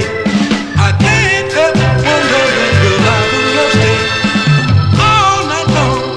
When I'm all alone, my heart keeps singing the same old song. Ooh, baby, oh yeah, I want you to hear me one more time. Ooh, baby, oh yeah, I want you to love me one more time. If your love is Now, there you go. Matthew Barnett, once again from March of 1966. Hope you dug the record. It's on the Puff record label, and that is a tune called "If Your Love Is Real." Now, Randy Wetstein. Yeah, Randy is a Vinyl Treasure fan here, and Well, he's now he's a loving your fan show. of both of us, I hope. He's loving your show, Dave. They're all loving your show here. I can't tell you how many IMs I got already here. So Don't bring that guy back, they're saying. That guy is No. out of control. No. Taking my shirt off. No, You know what's weird is I actually was thinking about that. I thought to myself that I would pretend like I was taking my shirt off, and then underneath I would have like a Tommy James T-shirt. But everyone, oh no, oh he's got a T-shirt on. Okay, I'm a little bit crazy, folks. I don't deny that I'm a little bit crazy, but I guess a little bit crazy is good. You know, but or as my girlfriend Fern would say, she would motion. She'd go, talk. You a DJ. You just talk. She's Asian, so you know, musically, I mean, this is all like foreign to her. In fact, I took her to see Bruce Springsteen. I have a Bruce Springsteen connection. That's a whole nother thing. But Rolling Stone magazine had a full page picture of me and a story and multiple magazines, and I was once dubbed the #1 Bruce Springsteen fan, and I've had some personal connections and things that I did for Bruce Springsteen. So I take her to see Bruce Springsteen, and Bruce is doing Badlands, and she's like, "I'm going to the ladies' room." I'm like, "What? Not during Badlands?" Tell Barbara that. You know, but she doesn't get it. But anyway, but she was nice enough to go with me, and listen, I got no complaints. You know, every relationship has a little bit of difficulty, but overall, she's just a wonderful woman and hardworking and a great mom and a great handshaker. Well, that's good. Avatar, by the way, Avatar wants to know if that shirt is off the rack or custom made. The shirt that I'm wearing, which has got all these 45's on it, came up as an advertisement on Facebook. And I was a little bit leery to buy it. It wasn't expensive. It might have been like $30, $35 perhaps. But sometimes when you buy these shirts on Facebook, they're just not comfortable. They don't feel well. This really was very comfortable. So I guess that would be off the rack. It's not like, see, Barbara would, if she went to say that you wanted a specific logo. Oh, I see. That you'd have to have it custom made. But that might be something that's on the rack already. Off the rack, and if you're on so Facebook, to answer Avatar, that's probably off the rack. He ordered it off of someone to Facebook. You'll see it on. They run ads for this on Facebook quite often. Yeah, so it's funny because when you are on Facebook, I saw a couple things with my name on it. You know, it was funny because it listens. You know how your phone listens to what you say. So if you're talking about Home Depot, you're going to get advertisements for Home Depot. We were talking about, I don't know, I had T-shirts with Galindo on it. It was somehow with AI they can do all this. Well, they're trying to give you some ideas of things that you can offer in the Vinyl Treasure merchandise. Well, they want my Johnny G Hates Styrene T-shirt. There you go, and people would probably buy it.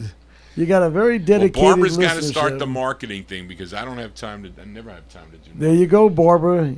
You got a She's in the chat job. room there. Oh, she wants to go to the Bruce Springsteen concert, by the way. I should have taken You should Barbara. have taken Barbara. Tell her she'll switch with Fern. There you go. So this Right, what next do we got record, next here? you know, I hope this. Please don't get chased away. We'll be back to some soul right after this, but we'll try a garage record. Just want to give you an idea, and I have a lot of rare garage also. I didn't necessarily pick out a lot of rare garage. I think I might have 1 or 2 or 3 I brought with me today. But this isn't even really that rare. But it's a 45 that came out on the Uptown record label, produced by Ed Cobb, who of course was involved with the Standells and a lot of cool records. You'll see Ed Cobb's name. He wrote this song as well. It's the Chocolate Watch Band, and it's a tune from January of '67. The band was from Cupertino, California, Chocolate Watch Band, and I gotta like not only do I like the title of the song, I like what they're talking about here. It's called "Sweet Young Thing." Here we go.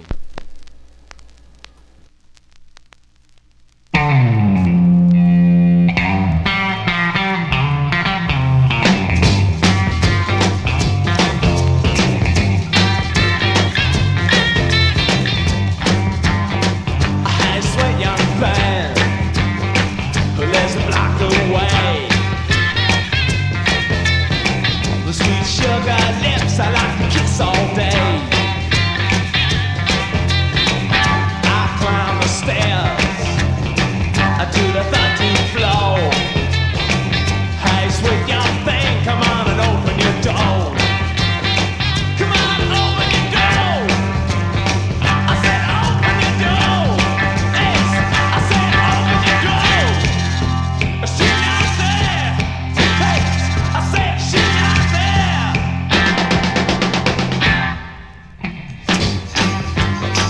Well, I drive down the block, my face hanging low. I hear the noise, the party's going on. I sneak to the window, I'm peeking through the blinds. Everybody's dancing, having a real good time. Yes, they have a real good time. I said a real good time. Yes, a real good time. Just about shit, just a guy, just about me. Yes.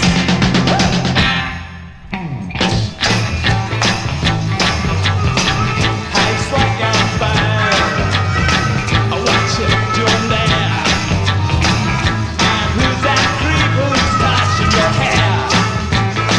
And as it holds you tight, shut my eyes. Because sweet young thing, you've grown very wise. I said you've grown very wise. I said very wise. So wise, so wise. I said so, yes, so very wise. So very, very wise, yes. Walk around, yes. I'm gonna split, yes. Gonna blast you, baby. So very wise.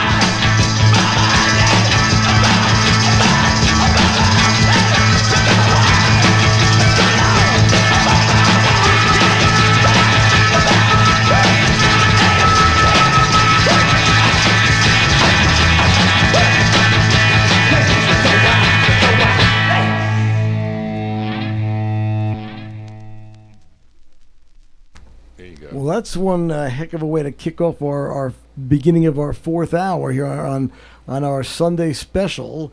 I'm Dave the Rave. Of course, I'm a guest DJ with my good buddy Johnny G in the Vinyltreasure studios, if you just joined us. And that was a 45 from January of 1967 on the Uptown record label, which had some cool garage things. And as you know, Johnny, had a lot of good soul records came out on the on that Uptown record label as well. Yeah, subsidiary of Tower, right? Yes, and I played the Chocolate Watch Band, and the tune was called "Sweet Young Thing." And I guess I'll send it out to my sweet young thing girlfriend, Fern. Thank you for understanding my passion. And just in case you are tuned in, don't worry, I'll still save some money for our dinners and other good things that we're going to do. I'll just keep working hard, working in the coal mine. But Chocolate Watch Band, Sweet Young Thing. I thought that before we get back into soul, I'll do one more record that's really not garage, but it's not soul. Just a good, top 40 sounding record that came out as an import only. This next record was not available. I've never seen a U.S. release of this particular record. It's a record from 1966. It's a UK 45 on the UK CBS record label. The group is called The Realm, R-E-A-L-M, The Realm, and the tune is called Hard Time Loving You from 1966. and I hope you dig it right here on the Vinyl Treasure Relics of Rarity Sunday Special on the Vinyl Treasure Network.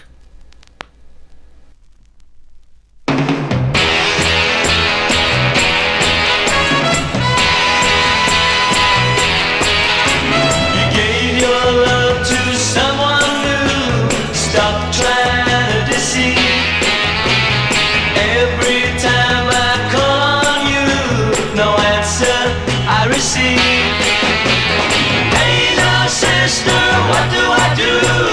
I get a hard time loving you. I get a hard time loving you. I get a hard time loving you. Have your fun, but in the night, stop and think of me. Your conscience tells you that ain't right with anyone but me.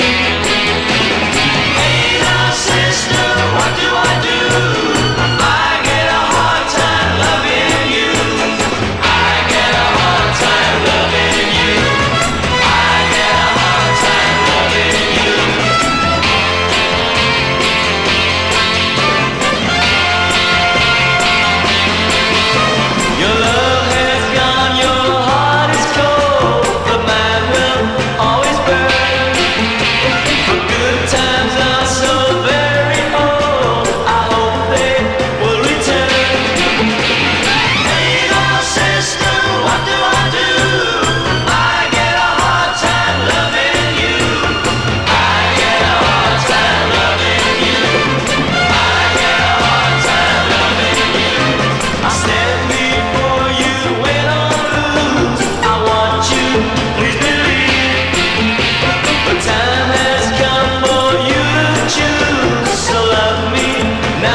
Thank God they didn't ban that particular record. I get a hard time loving you. The Realm from 1966. Gordon Mills wrote the song, and he was responsible for other songs that became hits, I believe. Gordon Mills, that's a familiar name to me. And somebody asked Tony Crosby, the great Tony Crosby, out there in London, England, or well, in England. I'm not sure if he lives in London, but he wanted to know who produced that record. It was produced by Spencer Lloyd Mason. The Realm. I think sounds to me like it could have been a top 40 hit. It's got that kind of a sound. Love the record. Once again, The Realm, Hard Time Loving You. Johnny G, what you got lined up over there? Well, we're going to go to the MGM record label here. I think this is, we were talking about that I run labels. So this is one of the success stories of running a record label. So I collect the MGM record label. You know, there's lots of great records on MGM records, all kinds of stuff, pop, soul, country, easy listening, you name it.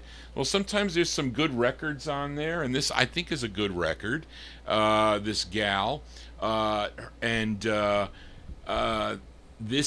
think this is an in-demand soul record. Those of you in the YouTube chat room, you can let me know. But in 1965, her debut single came out on the Blue Rock record label. Her name was Janine Henry. The song was called Baby Boy. Her real name is Andrea Janine Henry. And in 1968, she had this 45 on the MGM record label under the name Andrea Henry. It's produced by Herman Griffin, and this is from January of '68. Let's give a listen to Andrea Henry on MGM. It's called I Need You Like a Baby.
There you go, folks. That is, whoops, Johnny G getting caught here. There you go. That one there from Andrea Henry, January 1968 release on the MGM record label, one of the 45's. I found for $1, buying from those group harmony guys, selling me big, expensive vocal group harmony records, but not that one there. Her name is Andrea Henry. The song is called I Need You Like a Baby. What do we got next here, Dave the Rave? By the way, that was a great buy for $1. I'm not sure if I have that record. I might, but I'm going to say 25% chance yes and 75% possibly no, but if not, I'll have to look for that record, though. So thanks for sharing that record, as you do always share great records. But next record, I don't have a year on this next record, to be honest with you, folks. Maybe somebody out there, maybe Reed, who has a lot to do with 45 Cat. They show the record in 45 Cat, but they don't show a year for this particular record. But it's by, and this could be an exception record, Johnny, because there's a couple records. There may be 3 to 5 records I brought up today that I really had a hard time deciding which side to play. So maybe this will be one that will flip over, because both sides, I just dig both sides so very much. It's by George Tinley and the Modern Redcaps, and it's on the Doo-Wop record label, DOO-WOPP. Doo-Wop Records, George Tinley, Modern Redcaps. We're going to do a double side or play both sides of this record. The first side we're going to play is a side called Ain't Gonna Worry About You. George Tinley and the Modern Redcaps.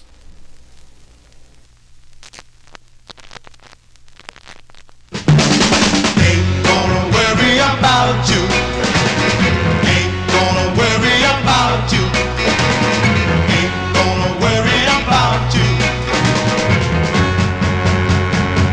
Hey girl, you say I'm no good for you, 'cause I don't change her like the other guys do. You got a lot going for you, I know, but one monkey never stop no show. You can never give me love that's true, and a broken heart, baby, I can't use. I ain't gonna worry about you. Gonna worry about you. No, no, no, no, baby. Gonna worry about you. Not gonna worry about you. Oh. Now listen, I'm gonna find somebody who's in my corner, so I'll know she's there when I want her. I can never put my trust in you, 'cause of all the sneaky things that you do. You can never give me love that's true, and a broken heart, baby, I can't use. I ain't gonna worry about you. Gonna worry about you. I ain't gonna worry. Gonna worry about you. No, no, no, no, no, baby. Gonna worry about you. Oh, breaking hearts is your claim to fame, but I'm not gonna let you have my name. Making love is just a game to you, and this is what I'm gonna do. I ain't gonna worry about you. I ain't gonna worry about you. No, no, no, baby, baby, baby, baby. I ain't gonna worry. I'm not gonna let you mess up my mind, baby. I'm not gonna have long and sleepless nights. I'm not gonna worry. You know, Dave the Rave, that George Tinley, he was the lead singer of a 1950s vocal group that recorded for Savoy called The Dreams. Dates back to 1954, late 54, and 1954 was a good year, by the way. oh, was it? I wonder why. Well, just the last day of that year was a good year. Oh, that's why. I know why. And I know why too. And this looks like, to be honest with you, this is a this looks like a cameo press. You know that? I'm just telling you from my experience here. Johnny is the this. expert on presses. Kind of. It's As he is examining the record, examining the folks. record here. In case So you're wondering what's going on here. We're going to flip this over here, right? Yeah, we're going to flip it over because, honestly, I'd play one side. I thought, oh, wow, I got to play this side. Then I play the other one. I'm like, well, maybe they'd like that one. I think I actually like the second side even better. I think I give it a slight edge, but you could all make your own decision because everybody likes something different. Not everybody likes. They all have a different kind of a sound that they like. Liam, you could tell us which side you like best of all, or L. Lance, who I understand is Leonard Mancini. But this is George Tinley once again. It's the flip side of what we just heard. George Tinley and the Modern Redcaps on that doo-wop record label. And this side is called Since I Met Cindy.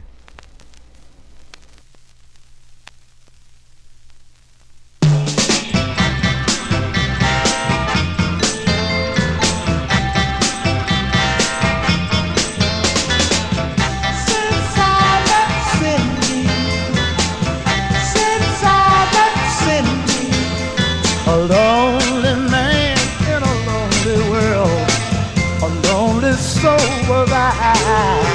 And then love knocked on my door one day, and to my glad surprise, I never knew the sun could shine so bright, never knew things could be so right, until this very day. You're gonna hear me say these words, these words.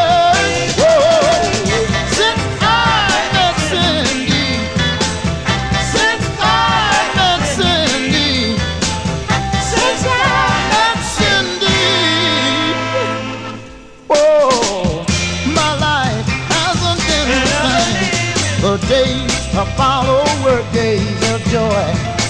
I loved her tenderly, and like the restless wind one day, she took her love away from me. And I never knew life could be so sad, never knew a man could feel so bad, until this very day. You're gonna hear me say these words, these words.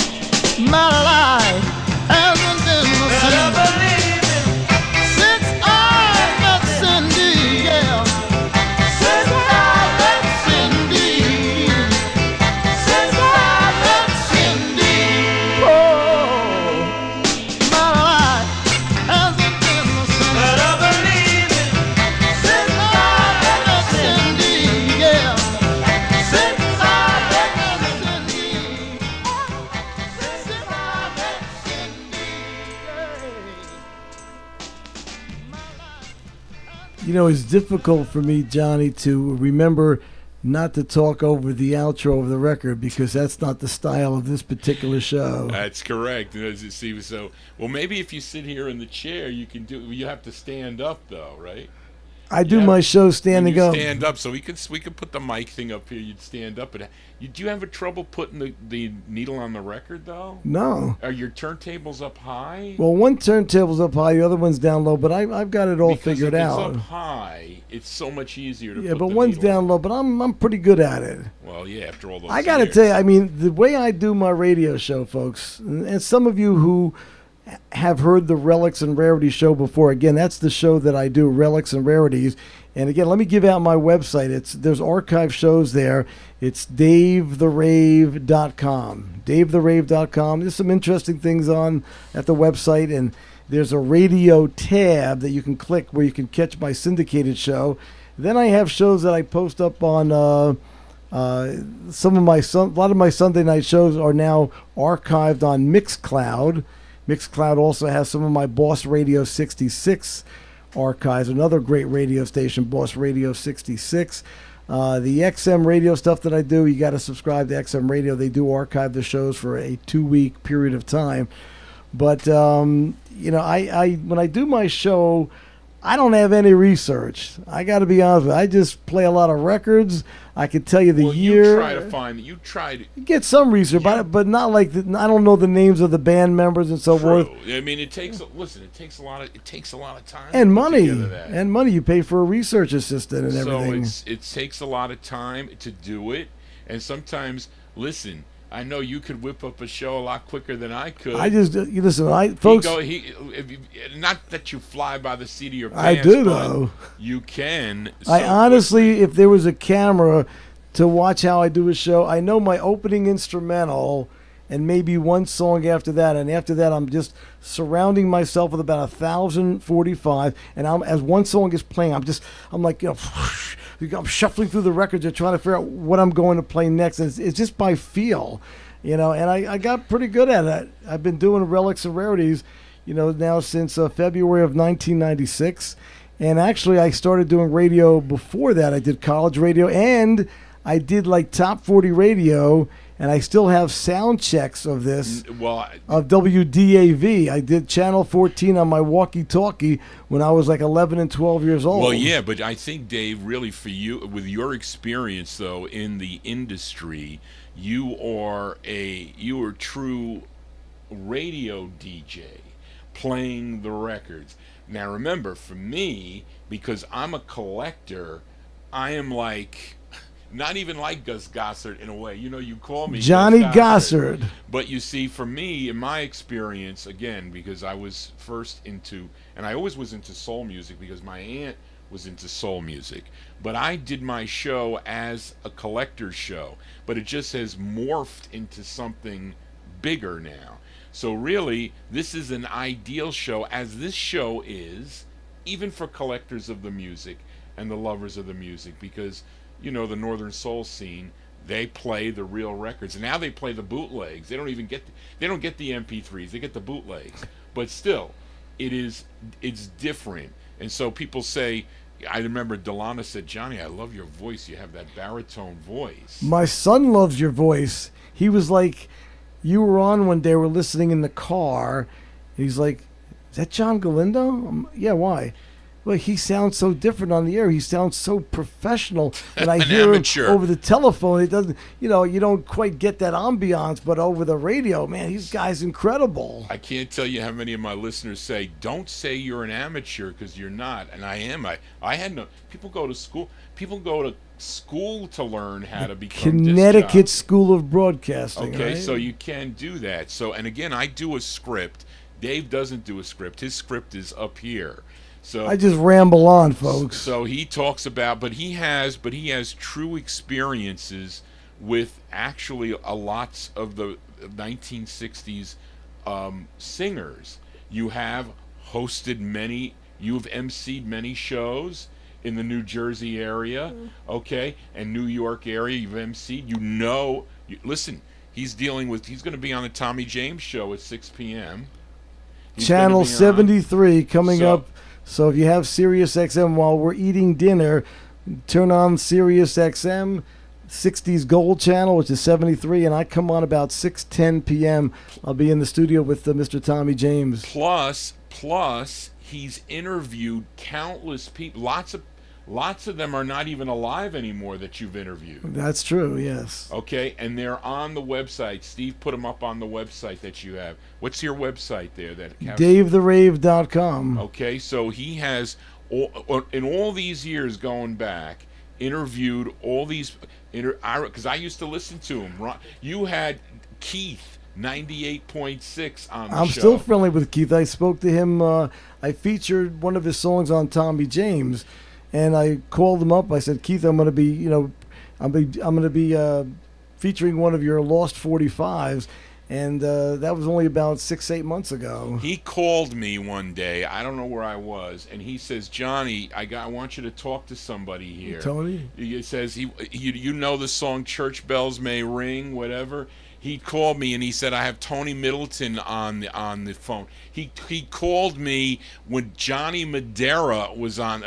He was talking to Johnny Madera. And not only then, he was not too long ago, you were speaking to Johnny Madera. By the way, Tony Middleton, just a great guy. I miss him. I mean, Tony and I became very good friends. And I've got some funny stories I could tell about Tony, but I don't want to get too far away from the music. But it really, when he passed away, I was very saddened. Because he was just such a fun guy, and he loved me and my show, and I loved Tony Middleton as an individual. So Dave is really a radio personality, really it is. So embedded in the radio. I'm only a collector that, all right, has a nice voice and has a knowledge about and an incredible collection and puts on a great show. But again. And by the way, speaking of, you mentioned John Madera, and I put you on the phone with John Madera.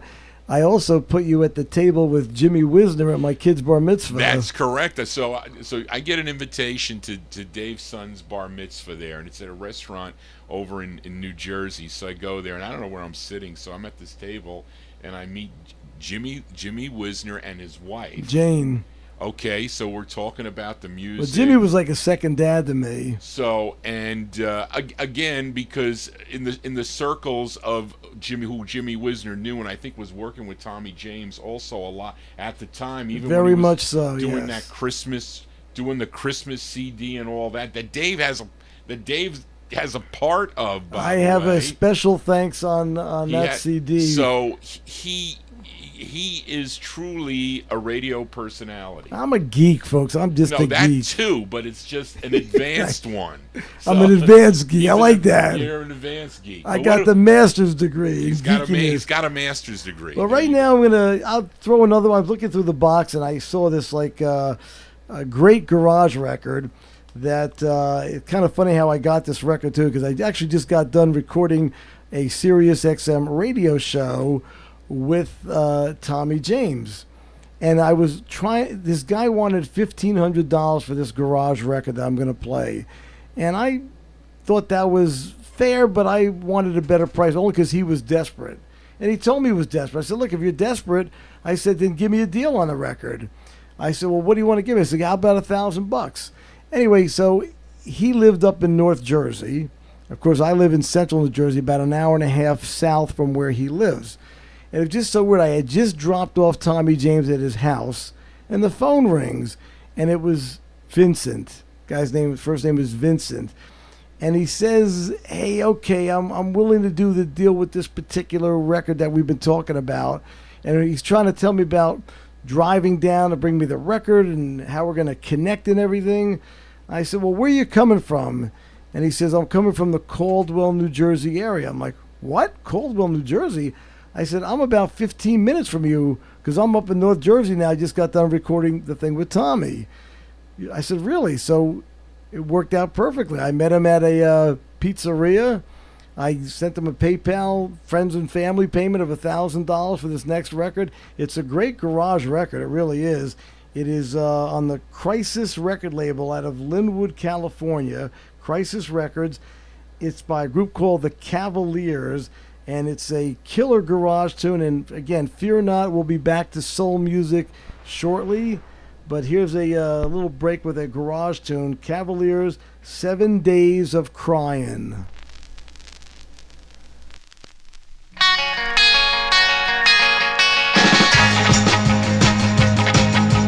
7 days of crying just because of borderline is too much for me. I'm gonna leave you, baby. You say you never leave me, but your friends say you deceive me. Who you gonna blame? I'm gonna leave you, baby. Maybe I was blind, but my friends have eyes. Now that I accuse you, all I get is lies. 7 days of crying just because of borderline is too much for me. I'm gonna leave you, baby. A week ago I loved you, now it's turned to hate. So stop your crying and your lying, cause your tears are too late. One more time and I'll be gone. So if you see it's wrong the next time, I'm gonna leave you, baby.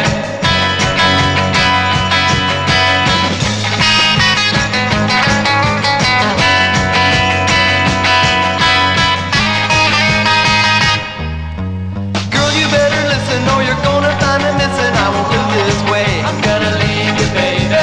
This is your last try, cause if I hear one more lie, you'll never see me again. I'm gonna leave you, baby. Know that if you loved me, you would try to be true, but your cheating's only gonna make me find someone new. If you can't be true to me, then I'd rather set free and go my way. I'm gonna leave you, baby.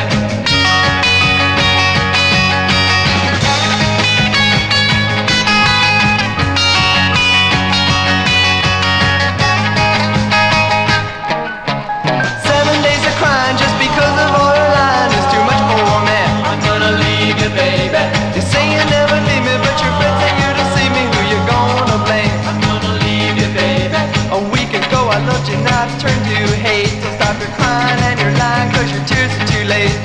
One more time and I'll be gone. So hope you see it's wrong the next time. I'm gonna leave you, baby. The next time. I'm gonna leave you, baby. The next time. I'm gonna leave you, baby. That is a killer garage tune. I was excited to pay the $1,000 for that record.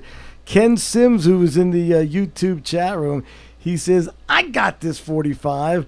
Well, I don't know what you paid for yours, Ken, but you probably got a better deal, though I'm not complaining. Like I said, I love that particular record. 7 Days of Crying, the Cavaliers on the Crisis record label, a label out of Linwood, California. Now, I was going to get back into a soul groove, because we've got about 27 minutes left to go. Before we take a dinner break, a little bit of a break, I want to check out my Tommy James appearance on the Sirius XM show. And we'll give you all a chance to take a nap, have some dinner.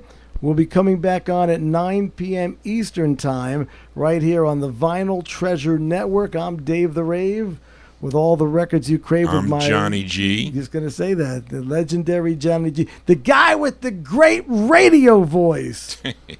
Now... But I'm going to play another garage tune because as I was listening to 7 Days of Crying, I mean, like a light bulb went off in my mind. I said to myself, well, I remember Johnny G almost crying. Maybe not quite, but he was, he was upset because he had a garage record and he used to keep his records on a shelf. They used to always yell at him. I'd be like, Johnny, one day there might be an earthquake or something. These records are going to fall. You're going to lose a lot of money. And what happened, Johnny? Well, what happened with this record was it wasn't quite on a shelf. It was more like stupidity on my part. So I was going through records, and I had them. I was down in the no humidity basement, and I had them leaning on the washing machine, and they were just tilted this way. So I hit something, and when records fall down straight like this, so I'm like, oh no, when you drop a record straight on its point. So if it went down and it fell like this, it just didn't sound right. So what happens is I take it out of the sleeve, and it was a styrene press. I hate styrene 45s. I chipped it. I was so pissed that I chipped it. And this was the record. This was the record. And this record ain't a cheapo record either. Even though I didn't spend that much for it. It's an expensive record. How much is it going for now? It says it's about $368. Wow. Right? I bought this probably 30 years ago or longer. I paid $20, but prices. I did replace it for $50. Okay. But I had to replace it, but I paid $1. For the first copy, you paid $1? For the first copy, Stone Mint stock. But this copy. record now is a 300 and something record, huh? It says, 9 people own it on 45 Cat, and it says 300 average price $368. They have a pink promo, and I have the stock, but you have the white promo. They have a pink promo here on this screen. What's better? Is it better to be pink? You like the pink? Well, pink might be vinyl. It might be a vinyl press, which I would prefer. I like it hard vinyl. I like vinyl presses. I think anybody who's a record collector, like this Crisis this Crisis label is a nice vinyl press. It's That's very nice. It's a great record too. I'll have to get that played on the Tommy James show one of these days. But this is the record that you broke, and it's a good record. Didn't realize that the price had gone up on this particular record.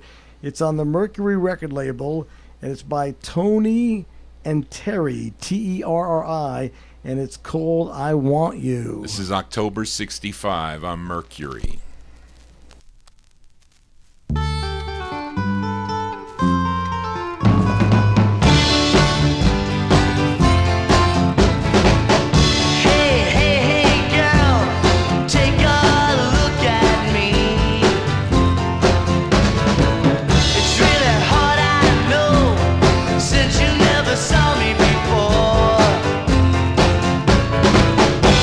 You know what I want.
I'm so glad that you replaced that cracked record, because it looks like the people are digging on that particular record there. Record Hound says, man, it sounds so good, this particular record, on his great sound system. Well, And you know, Dave the Rave, do you know that my head shells there are wired with copper wire for mono sound, true mono sound on a stereo shell head? And you know that my head shells are not wired for mono, they are mono. Okay, They're just more expensive. But I'm just saying, he made these mono for me, so the sound is phenomenal. I think I get a phenomenal. Do I get a phenomenal I was just going to say, folks, the sound here in the Vinyltreasure studio is phenomenal. And that's with the stupid Air conditioning. on.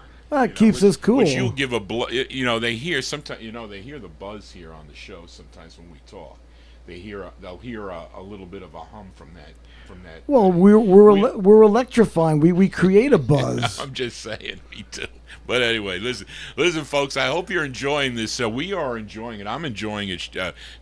Not to say that Dave's my best friend here, but getting together to playing the records, that's a lot of fun to do. We're going to be doing this every couple of weeks, folks. So he doesn't know that yet. No, I'm quitting the other station. Actually, when Dave goes up on your holidays, he does pass through here. So either on his way up or on his way down, he can stop in here. You never know.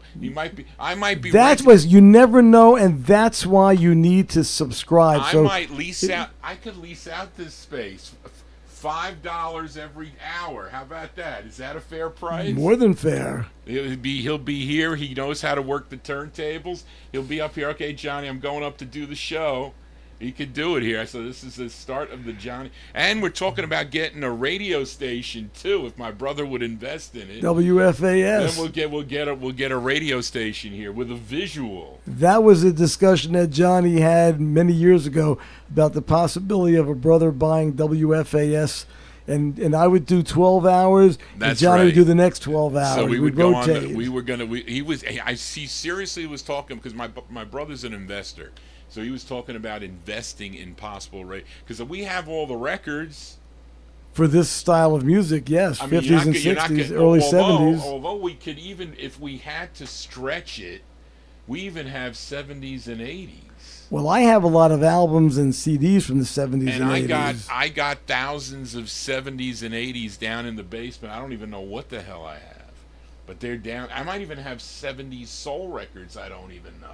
I have funk records downstairs, because I'm not a big fan of funk, but I may have funk records. Greg wanted to buy some funk records out of my collection. He says, you want to get rid of them, send them to me. I know where to sell them.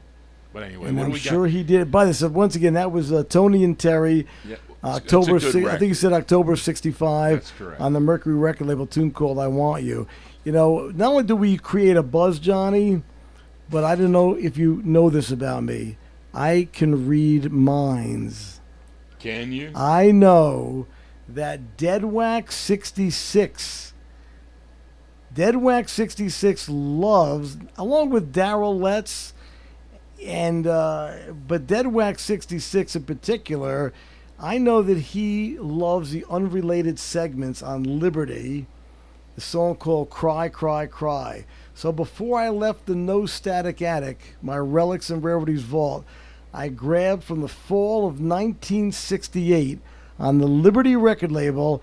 I grabbed my 45 of Unrelated Segments, Cry, Cry, Cry, which I also want to send out in case he's listening to Joe Madigan. Joe Madigan is a young fella, does a great radio show on. It's a station that kind of emulates Wixie, so I guess they're out in Ohio. Okay. But Joe Madigan actually played this on his show maybe like 3 months ago. And I was like, because I had forgotten how good this record is. I had the record, thankfully, but he kind of reminded me how good it was. And Dead Wax 66, I know you mentioned it in the chat room, and I can't believe, but I happen to have that record here. Oh, see, you're in luck. I feel like a mind reader. So from the fall of 68 on the Liberty record label, Unrelated Segments, it's called Cry, Cry, Cry. There you go.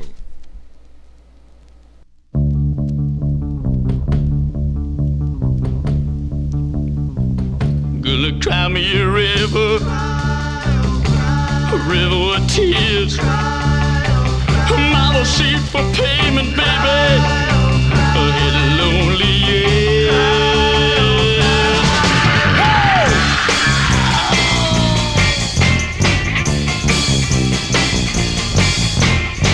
Got up this morning and the sky looks black. My baby's gone and she won't come back. Don't feel like living, but I don't feel like dying. And thinking of her only keeps me crying. Believe me when I tell you, hear me when I say, there's no other girl in this whole wide world could make me feel this way.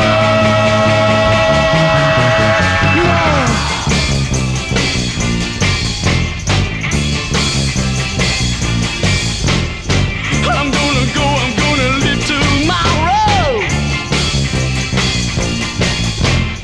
Some other place to cry my sorrows. I'm a man and I won't be stepped on. No. Got too much pride, so I better move on. Hear me when I tell you, believe me when I say, I don't want to never love again if love turns out this way.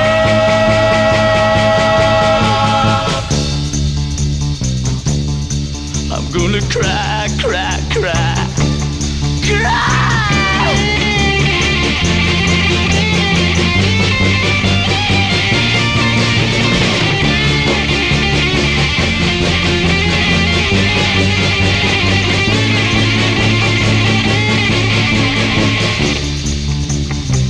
I'm gonna cry me a river of tears. And I will see it for payment, baby, in lonely years. I'm gonna cry me a river till the day I die. I'm gonna cry, cry, cry. I'm gonna cry, cry, cry,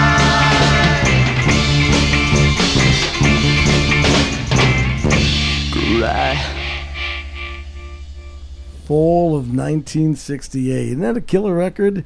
Can't believe that I happen to have that record with me because Dead Wax 66 mentioned that particular record, and Darrell Lett said it got to number 29 on his local radio station out there in Michigan. The Unrelated Segments, once again on the Liberty record label, the tune called Cry, Cry, Cry. Those of you looking at the broadcast, you notice that I'm wearing a shirt with 45's all over the shirt. And this is like the second or third time I think somebody mentioned in chat, like, where do you get that shirt? It came up as an ad on Facebook, and I thought it looked pretty cool, and I ended up buying it. So if you are on Facebook, that ad might pop up. I might be able to find at home the name of the company that sells this particular shirt. It's like $30. It's actually, it's very comfortable. It fit really well, so I would recommend this particular shirt. So once again, if you want to contact me or anybody's got a, just wants to make a comment or make a request, my email address is dave@davetherave.com. And, of course, Johnny always takes requests as well on his email. It's vinyltreasures@aol.com. And, again, if you have, it depends what show you're into. If you're into the 1960s soul show, you can send me soul requests. That's for the Wednesday night show right here. They're all televised they're all not televised, but they're on YouTube. They're broadcast live. Again, I can't take big hits because the copyright police, I call them, come out after me. So, but if they could be mediocre hits, or regional hits, I don't have any problem. But again, who knows what the AI, converts it to. But if you have 1950s or early 60s, that's for the Saturday night show beginning at 9 p.m. Eastern Time, 9 to midnight. So it's vinyltreasures@aol.com. That is the contact. And I also have a website, too, by the way, which I will be posting this show for you to download or stream live. It's vinyltreasures.net. So I'll post it there. It'll be this date. It'll be July 14th. And I'll say special, probably Dave the Rave show. You'll see it there because everything is there's a whole array of all the shows on MP3, so you should be able to stream or download it there. And then when we come back for part 2, there'll be a part 2 show. So I'll set it up here so when we sign off, I'll set up the show so you'll be able to tune back in at if you so choose to at 9 p.m. So we'll be spinning more stuff tonight. With the program here. And Charlene is taking down the names of everybody in the chat room.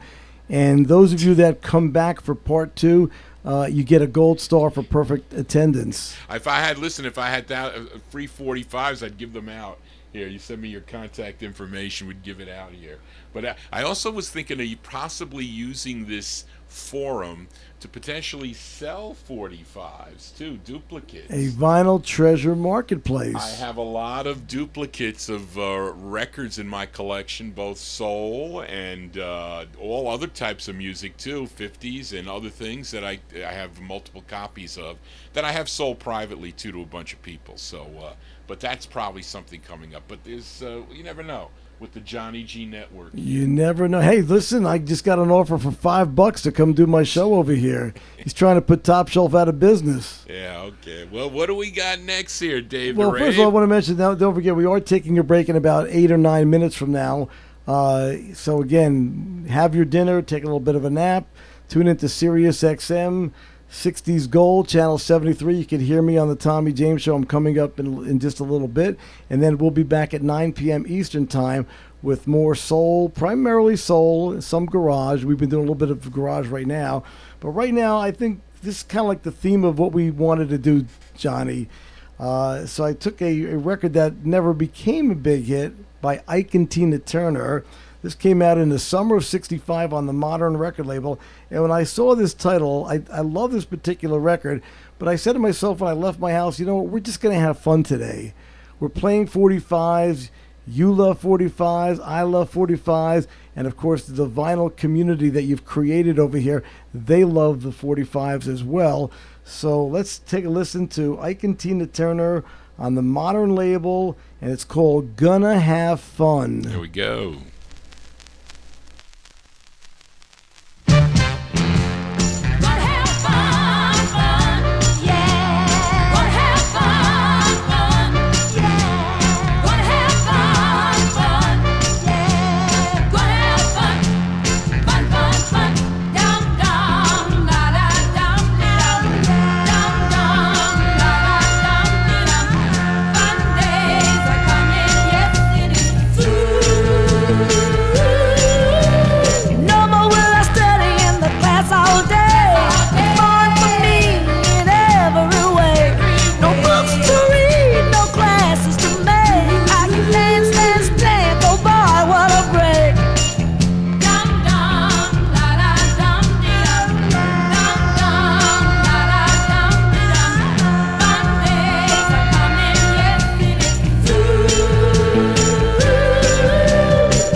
Well, I'm having fun. Johnny G, are you having fun? I'm having fun, Dave the Rave, especially holding this next record here, man.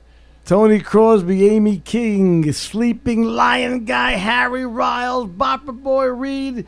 Is everybody having fun? Yeah, we got Jenny in the chat room. We got AZ Mick. We got Tony Crosby. We got Fred. We got Reed King, Charlene.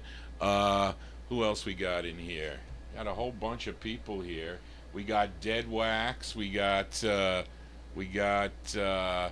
Brooklyn, a.k.a. Steve Green is in there.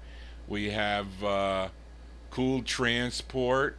We have, who else is in here? B-Asides. Okay. Oldies wait, fan. Ken Sims. Hey, Ken Sims, how are you? We have Amy. We mentioned Amy. We have Darren in Canada at Record Hound. We have, what else here? I'm scrolling up here. Geronimo was in there. Maybe he has since left. Well, listen, if you read them all off, we'll run out of time before you can play this record. Well, yeah, we got 4 minutes here. Well, here we go. Go ahead, Dave the Rave. And I see here, it's kind of weird that I see Warren Russell. He says, "Hi, Jenny." So who is the? Do we have a Jenny? B-E-A. B-sides is Jenny. Oh, okay. Well, listen, I have a record that's not quite Jenny, but I have a record on the turntable that we're going to play for you next. It's called Jeanette. So it's close. It's from 1968.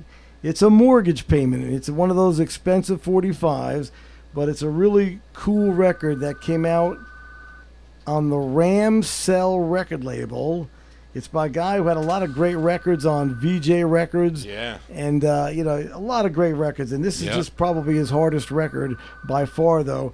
It's Mr. Wade Flemens, Ram Cell Records, 1968. You're going to dig this record. It's called Jeanette.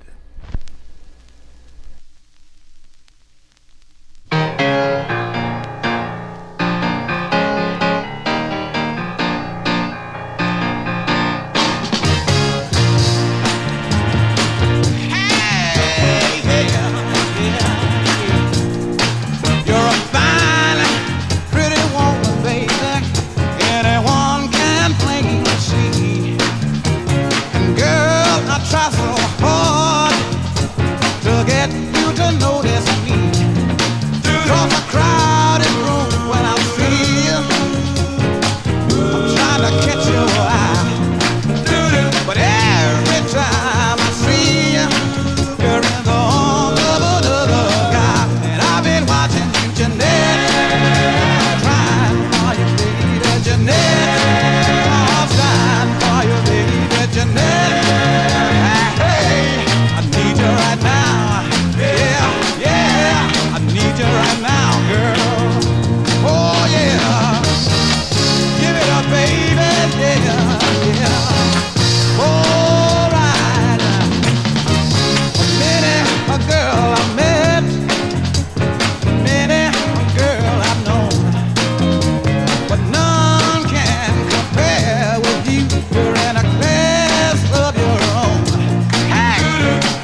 From 1968, killer 45.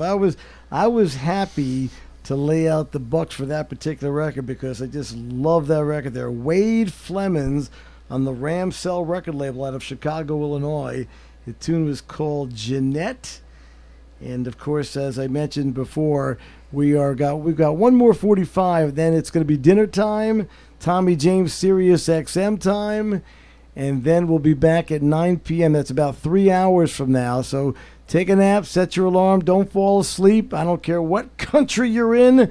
I still got my most expensive 45 ever coming up in the second part of the show. You heard my second most expensive 45 earlier, the Bobby Holland record that I played, Handwriting on the Wall on the Out of Sight record label. But my most expensive 45 will be coming up on the second part of the show. So please try to come back and join us at about 9 p.m., 3 hours from now. Johnny's going to... I'll set it up. You'll see a new... it'll be an upcoming show. It'll be called Part 2. It'll be Part 2. You'll see it up there. It'll probably say in 3 hours. You'll see it. There's a timer there. So I'll set it up for Part 2. So as soon as we sign off here, I'll do that. Yes, I want to correct myself. Thank you, Reed. I don't know why I was thinking Bobby Holland, but the second most expensive 45 was Handwriting on the Wall on the Out of Sight record label by Bobby Wisdom. So thank you. Thank you for that wisdom, Reed. He's the best. And hopefully I'm doing a good job on that legendary wish list of yours. But folks, if you're wondering why we're taking a break, well, it's dinner time here on the East Coast, and when a Mama G meal is waiting, you do not pass up a Mama G meal, because Mama Galindo, she knows how to cook a meal. So we'll be heading down for something, but we give you a final record over here. There was a gentleman that Johnny G was talking to. Bob Cruz in Maryland. Bob Cruz in Maryland. So he asked he wanted to know if Dave the Rave brought any 45s on the Rujak record label, because it's a label from Baltimore. And of course, I've got listeners from the Baltimore area as well, Jim and Linda Retberg, who might be tuned into the program as well. So if you're out there, Jim and Linda Retberg, I'll send it out to you as well. Bobby from the Baltimore area, this is on Rujak, and it's kind of interesting, this record. It's from 1968. Came out on that Rujak label out of Lawrence Street, and it's by Winfield Parker. The song is called I Love You Just the Same. And this is the 1968 version, because this same song came out on Rujak in 1966, I want to say. But two different versions. Same song, but it was done different tempos, completely different. Not even close to being the same, even though it was the same song. I have both. In fact, I think I brought the 66 version here as well. But I'm going to go with the 68 version. I kind of like it better, and I hope you dig it too. Winfield Parker, I love you just the same. I love you all for tuning into our broadcast and for being so kind to me. I'm just a guest here with the legendary Johnny G. And we'll see you all in 3 hours following this song. So come on back at 9 p.m. Eastern Time.